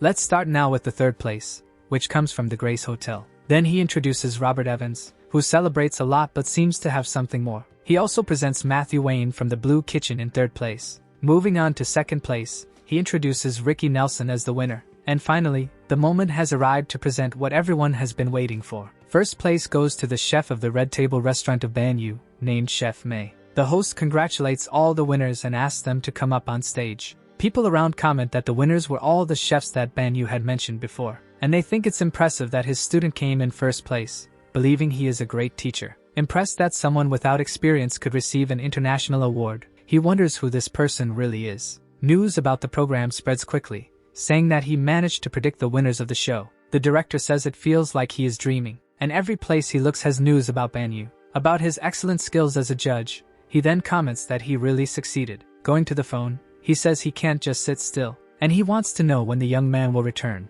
But on the other end, someone apologizes, saying they only received a call from the marketing department, and it seems it will take quite a while until Chef Banyu returns, which makes the director a bit tense. The man continues that according to the chef, he seems to need more time to gather more chefs that are still missing. The man would like to know where he would find more chefs, if it would be some kind of competition again. As he arrives at a location, reporters ask if he is there to find another chef. It seems that now he is there not as a judge but as an audience member, and they ask if there is a chance for another chef to receive his blessing. He smiles as the reporters continue to ask for his answers tirelessly. First, he would like to thank everyone responsible for the international event, and many ask why he is not judging the competition. He thanked for the invitation but says he can still feel the pressure from the last event where he was a judge. And many also ask about the rumors of the restaurant where he currently works, so he confirms that it is true, adding that the reason he is there today is to find young chefs to join him. One of the reporters asks if they can expect someone else to be blessed by him that day. Although he is anxious about some chefs, he finds it strange how they are referring to it. They insist on wanting to know who the chef blessed by his choice will be. But it seems he himself doesn't know how to answer that but will try his best to respond. Then he reveals who the chefs he has his eye on are. A news report comes out saying that Banyu tried again to predict the winners of the show. The director says that thanks to what he is doing, the restaurant is gaining a lot of visibility until someone announces that the young man is there. Excited, he stands up, saying that he has arrived. In that extremely luxurious hall, a group awaits, and an older man opens the double doors vigorously, calling for Banyu. He smiles kindly, realizing it is Mr. Roman. Very excited, he welcomes our young man, and he says he was waiting for him. Our MC wonders if he is always like this. Then he would like to know about those people, and Chief Banyu says that these people will help them at the hotel. He introduces them as the best chefs. The man is surprised by this as he says he will introduce them. That young guy is named Robert Evans, followed by the other man who seems to enjoy the moment, named Matthew Wayne. There is also the green-eyed one, Ricky Nelson. The owner of the place is impressed that they are chefs who won the international competition. Our hero wants to know about the other two chefs,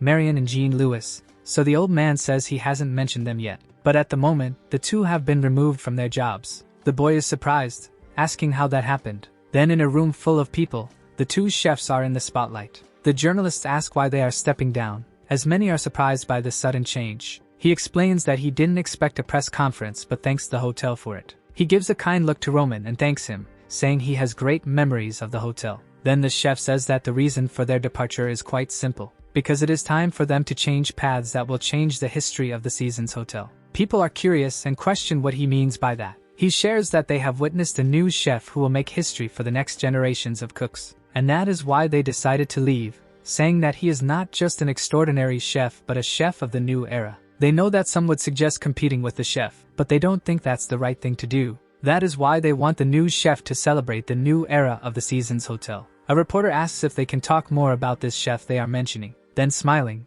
he says he believes everyone should already know. It is the one who will lead the future of this restaurant. Besides being the youngest chef with Michelin stars, it is none other than Banyu. On TV, it says that the young chef has paved the way for future chefs. The man asks if it is about that chef everyone is talking about. The younger boy asks if they could invite him to some event, and it seems they can at least try. But one thing is certain, Banyu is already known worldwide, so the man concludes that they really need to try. A cultural exchange event between Korea and France, not just for Korean singers or film directors or actors, but also involving the presidents of both countries. Another younger boy is impressed by this, but the guy tells him to invite them, and this will be the final challenge before the cultural exchange event between Korea and France. And the chef responsible for the gala dinner for the event cannot be anyone other than Banyu. Several beautiful dishes are presented there, and our MC tastes them attentively. He says that all three are good, but they all have a flavor that seems like they came from an ordinary restaurant, and cannot serve this in that restaurant. So he orders them to clean everything and start over. But he wouldn't have expected them to react so quickly, and normally he needs to push a little harder for them to receive well. At that moment his student Mei calls for him. She asks him to please taste the food she made, so he approaches and tastes. He explains that it has too little pepper and was undercooked, and the vegetables are not cooked yet. Then shouting, she says she will do her best, startling our hero. She goes to the counter thinking that now she just needs to avoid the mistakes she made. She wonders why everyone is so enthusiastic today while several people call for him. Many people gather around him with dishes asking for an evaluation of the results. He checks a bit, not understanding what is happening, and says it's fine. Then he starts tasting the dishes and giving his opinion on those things. Some time later, he is sitting in a square resting, thinking it was a really tough day. Roman appears saying that he looks deep in thought and wants to know how he is. Our boy questions if he is just taking a walk, but he says he is not a chef but also not an ordinary person. He says that if you are a genius, you cause envy in people, but if you are a genius like Banyu, people will admire you. The boy says he didn't expect this kind of treatment, and the old man says it's not quite like that. He explains that chefs Marion and Jean Louis are recognized chefs of the Seasons Hotel, and he asks if he is not the chef who will create and lead the new era of cuisine. Then he asks him to just think about this subject. Being with Chef Banyu generates not only admiration but also a sense of happiness for them. He questions whether he does not realize how excited they get when they are with him, and Banyu feels awkward. He was not very interested in becoming famous. His goal was only Michelin stars, and he ponders about creating a new culinary era. Then our MC insists and questions what brought that man there, and the guy almost forgot. But someone invited him to an event, and there is the contact of the person. It seems to be about that cultural exchange event, and they want him for a gala dinner. Banyu does not mind, but this would interfere with his work at the hotel. The director says that the presidents of France and Korea will participate, and this impresses our young man. But since the Korean group decided to stay at this hotel, he has nothing to worry about. He is concerned about this but knows that it is an honor to participate.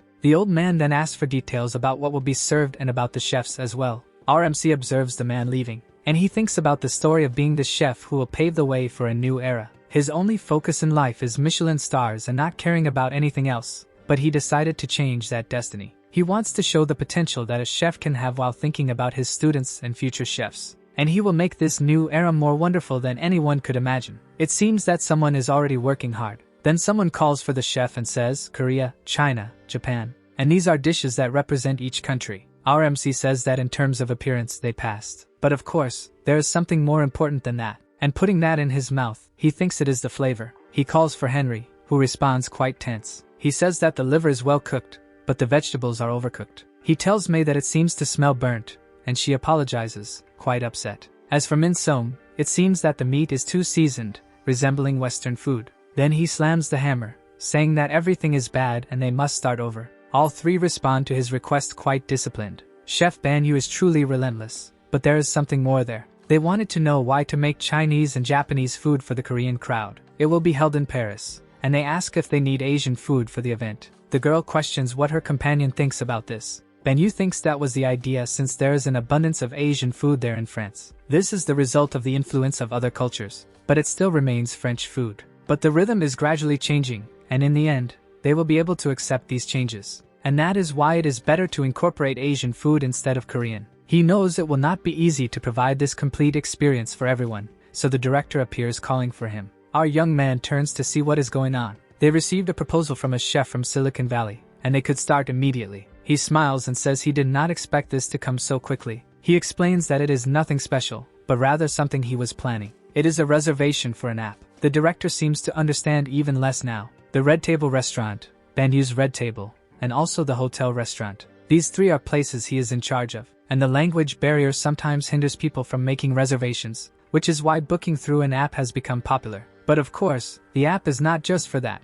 It also has some extra features. It seems our young man is a bit embarrassed to talk about the extra features of the app, but he explains that he has many fans because of his appearance, so the program will show where he is at the moment. The old man is shocked by this, but our MC tries to fix it by saying he was just joking. Laughing a bit awkwardly, he says that for a newcomer, he makes good jokes. Banyu laughs awkwardly while thinking it is a good idea, and the director thinks that at least he understands his worth. He is a genius as a chef and possesses the capability of a businessman. Although the app does not bring in revenue directly, when it comes to Banyu, he is sure it will be worth it. Then the old man says he can count on him for this project. Our young man thanks the director profusely and says he will do his best. Laughing, the man says that they always do this. Sometime later, our elegant hero relaxes on a bench. He realizes that the app is more successful than expected, and they even offer discounts for those who book through it. While he thinks that Mr. Roman knows what he's doing, someone approaches him saying that they are about to start. He kindly stands up, thanking them for that.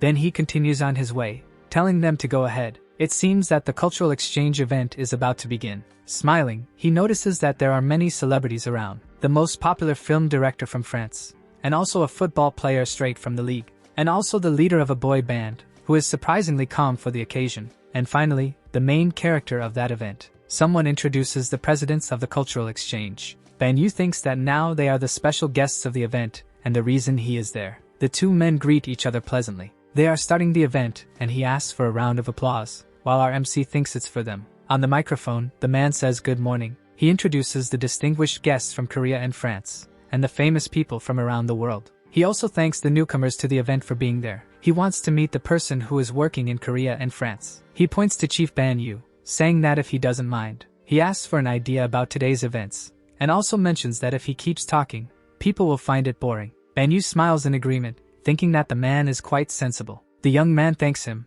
and the president says it's no problem and appreciates his consideration. First, he thanks everyone for being invited to this wonderful event. Today's dish will be French cuisine using Korean ingredients, and the theme will be harmony. And without further ado, he asks everyone to enjoy the meal. In the kitchen, he calls everyone's attention. Tying his apron, he asks if everyone is ready, and the highly motivated team responds that they are. He explains that as they know, the guests have high expectations of them, but they shouldn't worry. As they always do, they must give them an experience that exceeds their expectations. He says they can now start with a resounding, "Yes, chef." Sometime later, he thanks everyone for their patience, and says they will begin with their appetizers. Then they serve pumpkin soup, beef tartare, and also steamed eggs with crab intestines. Someone comments that it's a shame to eat something so beautiful. The woman then tries the dish. The two are very impressed with how delicious it is. People keep saying it's wonderful here and praising Chef Banyu. He thanks them and is very happy that everyone enjoyed it. Moving on to the main course, a meringue sole and a special quail dish. But of course, these are not ordinary French dishes. He added a special ingredient to them. He asks everyone to please try it. People are curious but doubt a little if there really is a special ingredient in there. Finally, they decide to try the dish. As expected, it is indeed wonderful, and they comment on the unique flavors of it. Someone manages to figure out what it is and says that the flavor they are tasting comes from traditional Korean ingredients. Banyu confirms this and says that they are famous seasonings in Korean dishes, and they incorporated them into French cuisine. He adds that they must be wondering why they made the dishes this way. And this is so they can experience new flavors and sensations because there are no limits to cuisine. It's not about how it's made or where it comes from, but how it is received. And if you achieve that, your work is done. The people around applaud the young man. He stands there receiving the affection to the sound of bravo. He kindly thanks everyone for all of this. The night continues with people tasting the dishes. Then Banyu approaches Kim Ho-nim and asks how the food is. At that moment, someone calls out our MC's name, and he smiles. The man says it is very delicious and is surprised to meet him. But our hero says that he is from a very famous music group that is rising to the top. And in fact, our young man is a bit nervous talking to him. But humbly he responds that he should be nervous in front of a Michelin chef. Then Banyu says he is happy that he enjoyed the food. The man seems to confirm but has something else on his mind. On the other hand, he feels sad that he can't cook something like that for his companions. And many of them were not available to attend the event. Banyu says he understands. He says that his new restaurant will open soon, and he can take them there. The singer gets excited and asks if he is sure. And Banyu says of course, that they will soon send a formal invitation to them, and mentions that he has prepared something fun for the event the next day. The young man will be anxious about it, and people comment on what he said about the other event. They wonder what he has planned for the event the next day. Then the next day someone asks what that is. It seems there is a tablet on the table, and he is curious to know the reason. He comments that since many were expecting, they were confused, and the day before he talked about the harmony of the two countries. But today they will do something different, and he hopes everyone likes it. And the theme for tonight's dinner will be about history. It seems the menu appeared on the screen, and they wonder if they should choose the menu from there. One of them realizes that those are real dishes that Chef Banyu made on TV. Then he confirms and says that those dishes are the reason he is there, and proudly brings his culinary story today. They are just dishes they saw on TV, but none of them are listed in any of his restaurants. People are drooling seeing that. He says that his story is what allowed him to go so far. When asked, the man says he ordered that jukatsu in the Las Vegas style, and others say they will order the pasta and fried rice that was Chef Banyu's signature. It seems the guests are quite excited about this event. The team comments that everyone seems very happy and that the chef's idea was spot on. But of course, he is the genius chef after all. Smiling, he says he hopes the team can move their hands and feet, and not just their mouths. Excited and tense, they say they just need to do the best job possible. The order from table B1 is up, and it is the golden fried rice and the jukatsu in the Las Vegas style. They take pictures and are impressed because it is exactly the same as what they saw on TV.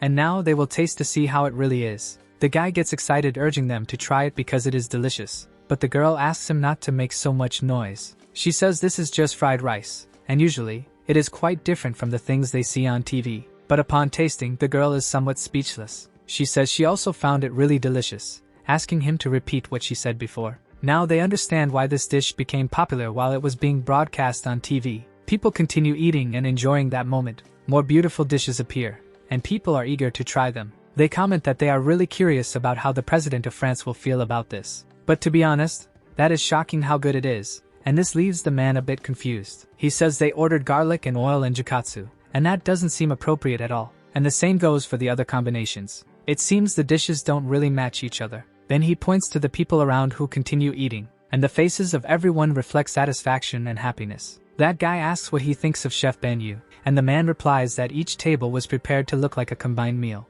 Although it is wonderful preparing meals, he doesn't think that part is his genius part. The dishes he presented were the ones he made in the past, and he remembers the flavor, but he altered it in a genius way. He picks up the cutlery and tastes it. He seems to really like the flavor he is experiencing. Then out of nowhere, Chef Banyu approaches asking how the food is and catches the guy by surprise. He smiles and says of course it is delicious, making our young man really happy. He says it also looks very beautiful and hopes to learn something from him at some point. Our young man feels flattered. But he says everyone is praising him and points for him to see for himself. Everyone there is happy to taste his food. And he can say this because he also sings for the happiness of others, and that is satisfying. Thus, he can say he does a very good job. Banyu feels shy and says he really appreciates that compliment. The young man says he truly deserves it, and our MC keeps thanking him. Smiling, he tells the young man to enjoy the night. And as that young man had said, the last day of the event was indeed a success. And with that, he appears again in news articles praising his great performance. First, he wants to thank everyone for staying with him that night. He says that everyone did a great job,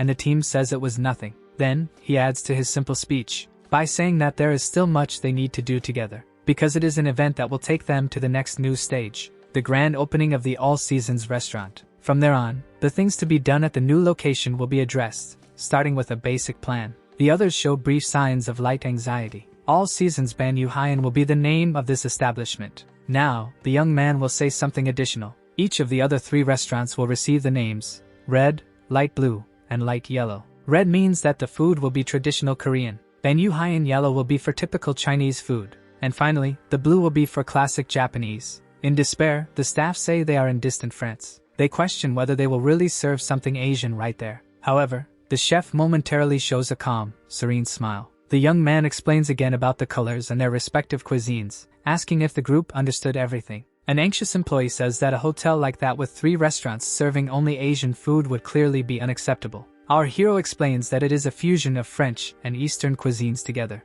I understand that they are not convinced by this, but I have several goals in mind, and one of them is the foundation we will build, he says firmly. Understanding even less, the people wonder about a foundation. The idea is to combine these cuisines to earn a Michelin star, and thus the culture of East Asia will be known worldwide. 40 days before the grand opening, and everyone is working at full steam. Now that Banyu Hyan's secret has been revealed, someone says calmly. How much longer do we need to stay in this stupid kitchen? Gary says in complete exhaustion. Ashi mentions that she is having fun with the others while cleaning a knife, and someone finds that too strange. Incredulous, Aaron reveals that it is the first time he has made dough after so many years. When the 3 chefs are close to finishing a segment, they hear that the MC has just returned again. The young man asks if they are joking, and they quickly respond negatively. Suddenly, The protagonist explains that he will hold a competition between the 3 kitchens that will last 3 hours, and the one that finishes last will clean everything up. He tells everyone to start the challenge at that very moment. The staff eat and sleep in the kitchen and haven't gone home for 2 whole weeks. Even though it is not Gary and his colleagues' goal to always follow the young man, each of them will do it not because he is a truly great chef, but rather because of what that guy said before clearly, that the combination of the cuisines will bring a Michelin star and the Asian culture will be widely known. Being the lead chef for the opening of that restaurant is every chef's dream, but it may sound more like a simple rite of passage. The idea of introducing East Asian cuisine to the menu is too simple. The tourists from there are only increasing, and this opportunity will be used to build the foundation of the restaurant so that the cuisine is recognized on both sides. China is the place with the most Michelin inspectors and they are more active than other countries. Plus the Michelin guide took years to have a new edition because of all of them. Japan has more Michelin stars, so it is necessary to prove that one knows how to make authentic local food beforehand. Lastly, there is the special Korean cuisine. In 2023, only 2 restaurants earned 3 Michelin stars together. It is not easy to make, but the protagonist wants to cook truly good and unique Korean food because of the chefs he met in Korea before. And at the cultural event of Korean and French cuisine, the young man felt the charm strongly again. For a moment, Ban Yu-hyan becomes immersed in his old memories. However, he quickly returns to reality when speaking with Gary, asking if the other believes he can recreate his own food in the right way. The employee is devastated by what he hears sadly. Perhaps if the MC uses his vast experience to cook Korean food, he will earn a bunch of new stars. One of the chefs extends his plate, while stating that he has finished it. It doesn't change the fact that it will take 20 years to get 30 stars, but time will tell, of course. Now, the young man is analyzing one of the finished dishes. In the next second, he throws it directly away. Another dish slowly goes into the full trash can. While the chefs watch in deep despair, the protagonist says that is where those dishes should always be. Then, he begins to speak, and everyone holds their breath together. The dish for the grand opening will be for the president, celebrities, and top chefs. Is that as far as they want to go? The tired young man inquires. Later, in the hotel conference room, they notice that the kitchen is still actively functioning. The enthusiasm of the cooks is great, but labor laws and contracts can be problematic nonetheless. They may be eager to stay in the kitchen, but when they change their minds, it can become an issue, and the important thing is to have someone competent to handle it all. The work is done in the best possible way while the best dish is served ready. That is the reason for participating in that grand official inauguration. And finally, that long-awaited day has arrived. The young chef tastes the freshly made hot dish, saying that it turned out perfect and that it was a great final effort. Everyone worked hard to get there together. Now is the moment to do their best always. Meanwhile, various people are at the entrance of the Grand Hotel. Everything is impeccable and ready to welcome them well. You saw that, says the calm man. Baek Won-jang is here for the official opening. The president of France is present there. Members of Twitter are also there. And even the most prestigious people in the world came to the important event. He is somewhat worried about conveying something so significant there, while the girl points out that Ban Yu is arriving soon. Our guy steps onto the stage and quickly clears his throat. He greets everyone and introduces himself cordially. He says it is an important day for the inauguration of his restaurant, and that he cannot sincerely thank everyone enough. Sometime later in the kitchen, the chefs work while he continues his long speech. He says for the event to begin, and everyone on his team follows the firm order. And he asks that for now, they just enjoy the dishes. It seems the guests are doing just that. There they have a dish in the Chinese style, and one in the classic Japanese style, and then a spicy Korean dish. Someone says that it is authentic French cuisine with Asian recipes combining very well together. They suggest trying the seafood soup or the fresh tuna pasta. Those dishes really make your mouth water, and they can hardly wait to taste them soon. The two of them taste and are amazed by the incredible flavor, and the others find it divine as well. Sometime later, all that remains are stacked plates to wash quickly. The first time the chefs stepped onto the stage was for the opening message, and then all the dishes were served. Next is the final greeting of the event, and our guy asks how the food served was. The poor guy rests thinking that everything is over now, but the guests' cheers make him jump in surprise. Tense, he asks what is going on. Someone comments that they have had several experiences in the kitchen before. Then he denies having had any experience like this unique one, where the guests applaud and cheer in the packed restaurant. He adds that he is not very good at predicting the future, but he cannot say when this experience will finally end. Finally, night falls in that distant place, and our hero is stretched out, practically dead tired. It seems that no matter how good you are, an inauguration is always exhausting, and he worries if this influenced the quality of the dishes served. He sits up because he had said he would rest for only 30 minutes, but now he has to get back to work again. someone approaches, shouting his name very loudly. While he thinks that celebrities are always like that, he does not know the person calling for him, but something on the phone is too concerning. He feels somewhat worried about it now. Sometime later, he asks if his mother had a serious collapse. While twisting a wet towel, he asks her to stay quiet and calm. The doctor told her to rest, but she remained stubborn and even opened a small shop. But she says she cannot close the shop early, or she will lose customers, and she knows he must be busy with various other things. But he tells her to be quiet because she does not know how hard it is to see her in this bad situation. He apologizes for the noise and asks if there are more customers, but the guy says that is not it, and he tells him that her son just arrived, leaving her completely surprised. He arrives at the door, worried about his dear mother. She becomes desperate, saying that she shouldn't have said anything to him since he was far away and had to come there quickly. Then she sits down, saying she is fine and apologizes, saying it is great to see her son and that she will cook for him happily. Then he asks the whole team to take care of the customers, and that later he will give some autographs since many there are his loyal fans. As he heard that she was unwell, he decided to keep the shop closed for a week so she can recover better. He thanks Mr. Baek Won-jang for notifying him, adding that he will take care of her right away. He starts to walk away while looking at the woman, saying that there are no serious problems, and she seems a bit tense with the strange situation. Then that man calls out the name of our young boy. He says he would like him to know that he really liked his performance on TV, and that he has improved a lot. But he mentions that too much is bad and that he still prefers the old Manhua. Our boy doesn't quite understand that. Sometime later, the sink is full of large dishes. He notices that things seem to be going well. Some things have changed, and even the number of new tables has increased. He wonders if his mother is now sleeping peacefully. Then he goes to the room and takes a peek, realizing that she is even thinner than before. He thinks he could have helped her hire more people for the team so she wouldn't have to overwork herself so much. But anyway, he doesn't know her real reasons, and it has been a while since he wanted to talk to her since he went to distant Paris. He wonders if this is really his story or not now, because that woman in front of him is not his true mother but rather Banyu's mother. He then stands up as something suddenly catches his attention. He picks up a photo album, thinking that what he is about to say seems a bit heartless. He doesn't feel very attached to his family or anything like that, which is why he needs the stars as soon as possible to break this old curse. He wonders if his father left so early, as the photos only show images with his dear mother. He thinks a bit about this and closes that simple photo book. He needs to get back to himself and focus on getting the stars, besides being careful not to collapse as well, so he goes to rest a bit now. He then goes to his room and opens the large door. He finds a place with various books scattered everywhere. He is shocked because no matter how long his son stays in another country,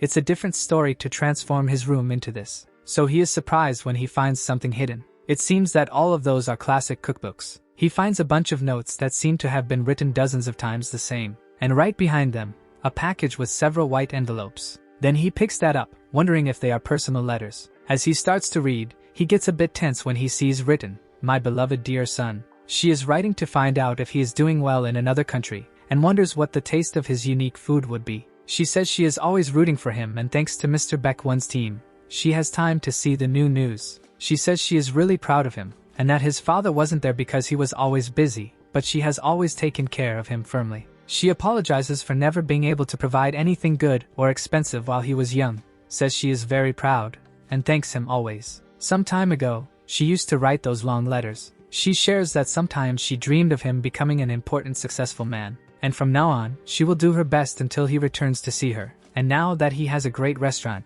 they will be able to cook together happily. They will be able to cook and make the customers happy, and besides being and feeling alone, she will always be there for him, and he can return peacefully. Our boy realizes that she wrote a bunch of similar letters, and she did this while studying, and it's strange how she manages to do this even while overloaded with hard work. He believes that if he doesn't achieve his goals this time, he will disappoint her, and he wonders if that is really right. Then the day breaks, and the woman slowly starts to wake up. Someone asks if she is awake, and she notices it is her son saying that he cooked something and wanting to know if she is well now. He explains that he knows she likes pumpkin porridge, showing her the hot food. Then he smiles gently, asking if that is right. She wonders how he knew, but his excuse was that it was natural since he is her own son. He tells her to eat before it gets cold, but his mother is curious about why he is being so affectionate today. They talk about that. It is really delicious while he shows various important notes about his dear mother. Now he has a clear goal that he must achieve. He is curious to know what she thought of the food,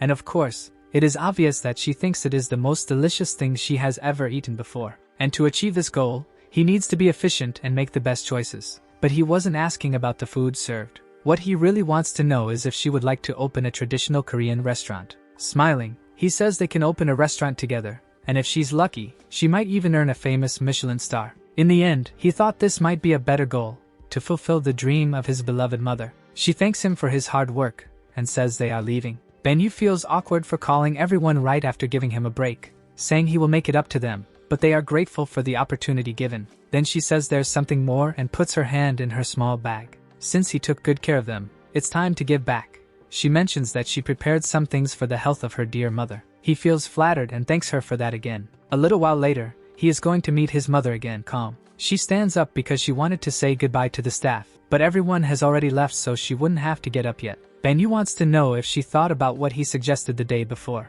It seems that his mother really thought about it, but she doesn't believe she can manage a new restaurant. Moreover, he will need to leave soon, and she doesn't think she can do it alone. She thinks it would be best if she continues as a snack bar. He says that after a long time, he saw that kitchen again. She looks confused and asks what he is talking about, but thinks it's because it was all very crowded since he is there. Banyu says that's not it. He heard her employees talking, and it seems that the customers are regulars and always go there. Then he adds that it seems she already has a trusted crowd, but she defends herself by saying she is the snack bar lady, not a chef. She had said that she couldn't close the snack bar for a week, but our hero realizes she said that because she didn't want to leave her customers hanging, which already qualifies her to be a chef. Furthermore, he asks her if it wouldn't be like a dream for them to do this together. He said he found those notes there, and unlike the others, this one is not handwritten. It seems that it is full of recipes and various combinations of her favorite ingredients. Banyu says he likes the food she is serving now, but asks if she wouldn't like to make different dishes, and this catches her mother off guard. He then smiles gently at her, adding that now she is a chef. Some time later, our hero is there at the table with a pencil spinning. Although his mother hasn't followed a standard path to become a chef, the way she takes care of her customers is commendable. But he agrees with her concern about becoming responsible for a large restaurant, and he intends to help her. He considers bringing someone to help, but the restaurants would miss their chefs if he did that with someone from the team. He needs to find someone who is a chef. Then the paper beside him catches his attention, and it seems he has found something while wondering who that person would be. Sometime later, in a very nice restaurant, the young man asks what he wants to talk about, and that is Yoon Jong, who competed against him on a TV show. Banyu says it's been a while, and this is the first time they meet since that TV show. The boy says it's a pleasure to meet him and that he has become a celebrity. He wants to know if he contacted him because he opened a new restaurant. Our hero wanted him to be less cold so they could build a relationship there, but another boy seems a bit more irritated. But Banyu says that's not the reason he reached out. He questions if he received a Michelin star recently and how, now that he is back in Korea, he would like to try some of his dishes. He asks the young man if everything is okay, and he seems a little tense about it. Yoon Jong questions if this is all he has to say by going to his restaurant, and admits he still doesn't quite understand. But considering that he is a special guest who came from so far, he will serve him something special too. Satisfied with this, our hero thinks it seems he wasn't joking. Our MC is curious to see how much the boy has improved after such a long time. Some time later, in front of him is a very beautiful dish, and he is quite enchanted with what he sees. The boy explains that they are pork chops served with apple sauce, and that it is special because it is not on the menu. Banyu says it is very sincere of him to receive such a dish while thinking it will make a good impression. He tastes the food and it seems something happens. The boy looks satisfied while our MC says he is curious about something. Then he wants to know if that is free and the boy gets irritated telling him to just eat. He looks very pleased with that meal. Then he calls Young once again. Getting straight to the point, he asks if the young man would like to work with him. It seems everything happened very suddenly. Banyu explains that he wants to open a restaurant in Korea and is looking for an experienced chef. And of course, the goal of this restaurant is to earn a Michelin star. The young man is surprised that this is his true objective, and wants to know if he has more than one body to handle this. He says he knows he is quite skilled, but in Korea it is a bit difficult to get Michelin stars, and he thinks he already knows that. Here is your text corrected according to all the rules you defined. Banyu asks if he should take that as a no, but the chef says he is not provoking him, he is just being realistic. Then, concluding the story, our young man says, "What do you think about this?" He places a paper on the table saying that this is the menu and that they will put on a show with it. Yu-young asks if there are only zucchini dishes there. He thinks our hero is challenging him and asks if he thinks that would be worthy of a Michelin star. Banyu adds that all of this still needs a twist, so he prepared something more. He shows a paper that has writings about the Seasons Hotel restaurant where he works. Showing that paper, he says that if Yu-young wins the contest, the contract will be his and awaits his signature. But there is something more. However, if he himself wins, he will have no choice but to cook some zucchinis for him for a while. Smiling, he asks if he agrees, while another young man says he is really desperate to get 3 Michelin stars with this dish. The boy says that his business in Korea is quite clear and hopes he does not backtrack on the idea. Banyu has an initial internship project. He does not want to reveal much about it now, but by becoming his partner, he will reveal the secrets. Then he suggests they start with the name first, and the young man gets quite irritated. Then he asks what he thinks of the name Banyu Zucchini. After a while, he explains how the competition will be. They will have only 20 minutes along with some rules and then serve 3 dishes to the guests. Banyu then asks what the young man thinks about that. It seems that everyone there are foreign tourists, and of course, it was not our MC who chose them. To be fair, it was another chef who did that. Yoonjong wanted to be consulted about the guests, but now it is too late, so he wants to know what our MC wants. He continues and asks if he wants it to be like the TV competition. He confesses that he does not know the real intentions regarding the all-seasons contract, but he knows that the competition will be tough for both. Then he shows the kitchen, saying that there are some chef outfits around that he can use. Our hero says he is grateful that he accepted the challenge, and he confesses that he had prepared a whole speech in case it was the opposite. Yoonjong says that even though it seems he is joking, business is business, so they should not keep anyone waiting and start the challenge. Our young man says there are customers waiting. He notices that the young man is quite dedicated when it comes to the kitchen, and this is his personality. Yoonjong thinks that in fact, he was the second best in terms of passion for cooking, and that is why he did not win the competition. He realizes he still feels the pain of that defeat in the TV competition, and even though this is a stupid competition, he will not lose. And for that, he will take a sure shot, while our hero admires the carrot. He notes that the boy puts in a lot of effort to keep the kitchen clean and organized despite having a rigid and stubborn personality. On the other hand, it seems there is an excess of useless things there, and he feels a bit lost asking where they found the things, thinking the boy is a hoarder.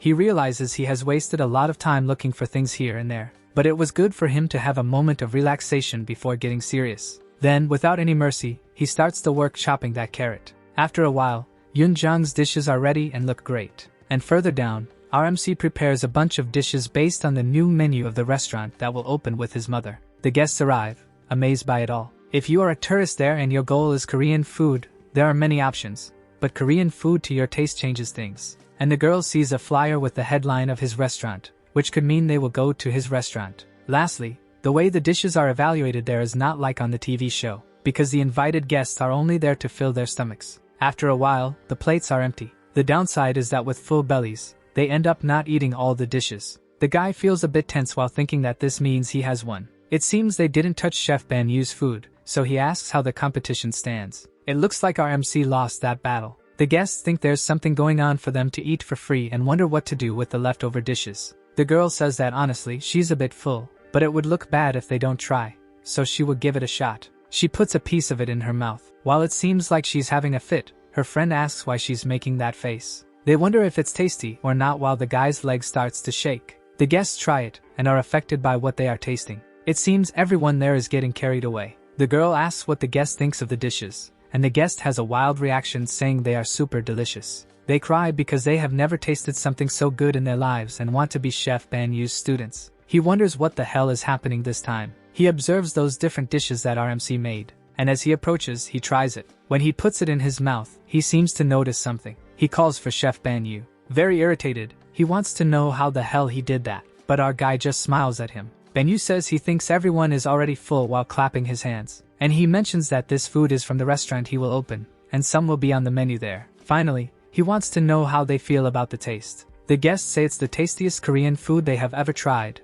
which irritates Yoonjong. He leaves saying that Banyu will take care of the rest, and that the guests with reservations will arrive soon. The team thinks the guy has gone crazy, but he does cook well too. They are confused about how the chef's dish lost to that pumpkin, but it's certain that Banyu has his secrets in the kitchen. But the guy thinks that if there were any secrets to win this competition, he should already know them. As soon as he tasted that food, he understood why he lost. While he was thinking about various strategic elements, Chef Banyu focused on just one thing: quality of ingredients, cooking time, and the cut. But all of that is basic stuff. Almost having a fit, he wonders why he did that if he's not satisfied with what happened on the TV show. Suddenly, something catches our chef's attention. He remembers Yoonjong asking how the hell he did that. He realizes that he noticed this right after tasting the food, and for someone to see that, they would have to be attentive to the same details. It seems RMC chose the right person. Suddenly someone asks if there's any way to eat that again. Banyu says he will open the restaurant and will invite them to come there. The name will be Banyu's Pumpkin,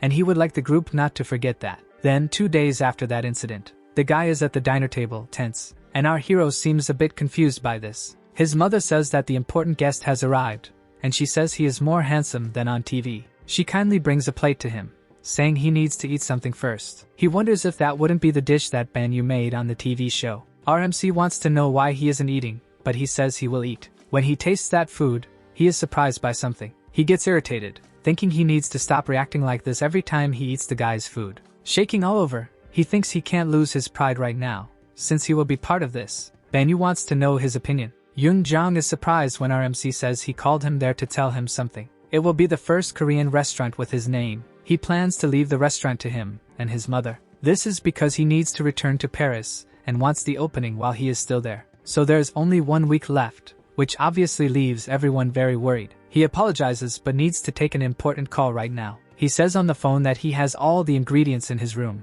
and that they can come in and take them. He says he will be back in a minute and then asks the two of them to keep talking in the meantime. She smiles at the guy and says she heard that his son was looking for a chef to work with him, but she didn't expect it to be that guy, and she feels awkward for bringing a businessman like him there. The guy tells her not to worry and that he was surprised to be sought out, but he believes there is a reason for it. He says he thinks it's because he is a ruthless chef, and he looks at you furiously no matter how good your recipe is. But he apologizes for speaking like that and says it's not about his bad intentions, but rather because he is really serious when he cooks. His mother finds it cute and laughs, leaving the guy feeling embarrassed. She says he seems serious on TV but is actually a very kind person, saying he studied a lot as a child and had no friends. But she wants to know what Yoonjong thinks about opening the restaurant in a week, and even though he is her son, she doesn't understand him well sometimes. The guy says he doesn't understand him well either but believes that by hiring enough chefs, they can manage. He wants to try the recipe that Banyu made, trying to get as close as possible to what he is looking for.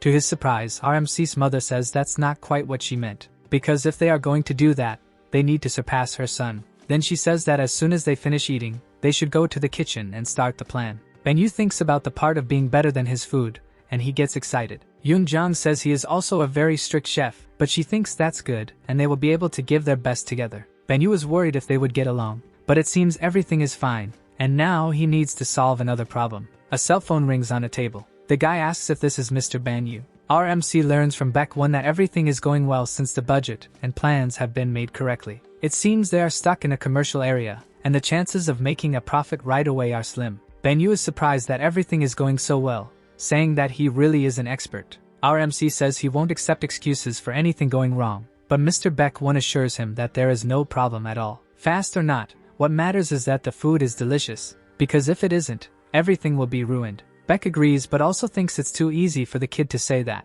and our hero says that's because he learned things from him. Then he remembers that there is something more. He says that based on the name he chose about the pumpkin, he has an idea and wants his help. Someone says they would just like to ask why pumpkin, and this catches RMC's mother by surprise. Then she explains that it's nothing special, it's just because she likes pumpkins. Then she questions if he was thinking of something like that, which is why he chose that name, teasing him. The woman says she is good at reading people's minds, and the guy feels that all his secrets will be revealed in one day. She is curious about why he decided to help her, as he could have just ignored his insistence. The guy says he was inspired by his grandfather to study abroad and gained more experience when he became a student of Chef Jack Kim. Cooking is simple, and his confidence grew until he met Banyu on the TV show, and he struggles to find words to describe the first time he met him. He was the guy who had only cooked in a diner, and he was impressed to find out that he learned on YouTube. And in the end, it was he who lifted the champion trophy. He shares that he wasn't discouraged and realized that he was a genius.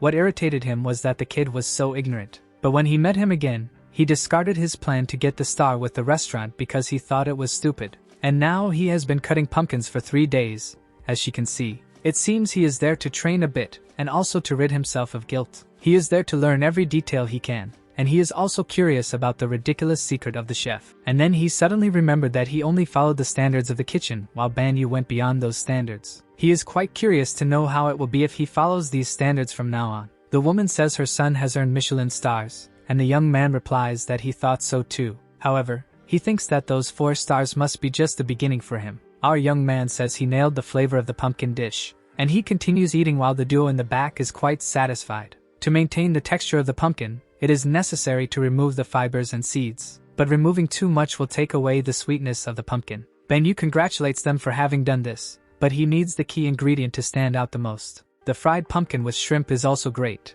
and he says he understood the instructions for the dish well. And even though they didn't have much time, they did a great job. He thinks the work turned out really well and that this way they can win the Michelin star. It's late, and he leaves everyone surprised because the next day they will see the restaurant that is ready. The young man asks if he had been preparing something like this since he arrived in the country because it all happened very quickly. He smiles, saying he was worried about delays but believes they will manage. And Yunjang says he is not really surprised by this. He becomes a bit suspicious because our MC says they need to go to another place now. But he adds that there is something he needs to discuss with him. Yunjang becomes desperate because he will have to leave the country in 3 days as he is busy with work at the All Seasons Hotel. It seems he will no longer be present at the restaurant's opening because his schedule has become complicated. The chef finds it funny because he always thought Banyu did exceptional things, so he thought he might be a robot or an alien. So he asks if that was all, but our hero says he also wanted to thank him, and he wants to thank him because of his mother, catching the boy off guard. But Yunjang starts to respond kindly, and it seems he didn't tell his mother that his departure was moved up. In fact, it was just a hunch, as he thought that given the dynamics of things, he hadn't mentioned this to his mother yet. He says he understands the fact that he is worried about his mother being alone there, but since he owned a business for a long time, he can say that she is not weak, and that he recognized her as a boss, so he asks how a restaurant could function without trusting the chefs. This leaves our MC surprised, and he comments that the young man is a very oblivious person. When he returned, he told his mother about his departure, and of course, she was disappointed by this, but she didn't express any annoyance or sadness on her face. In the remaining 3 days, they inspected the restaurant, and everything turned out really well. He hired 2 Michelin-starred chefs to learn more about managing a restaurant. There is something else that left his mother somewhat surprised. It seems that Banyu organized a franchise network for the snack bars. It was a secret, but the guy revealed it to put her mind at ease. He and his team will take care of this so she can focus entirely on the new restaurant. He says her son organized everything well and that now she is not just the snack bar girl but the chef and director of the restaurant. At that moment, her phone rings. On the other end, her son says it's almost time for the restaurant to open, and he congratulates her. He apologizes for not being able to be there, and upon returning, he discovered how passionate she is about cooking, and together they were able to create opportunities with that passion. Banyu says he is very happy for her as a son, while Yunjang says everything is already ready, and RMC adds that he believes in her ability. Then she says that mommy needs to go to work because the customers are waiting. Crying, she says she will do her best and that he doesn't need to worry, finishing by saying she loves him very much. Banyu also says he needs to hang up because he will have to get on the plane, and when he arrives in Paris, she will be the first person he calls. Meanwhile, the inauguration of that new restaurant begins. Our video ends here. If you enjoyed it, please like and subscribe to the channel. Until next time, bye bye.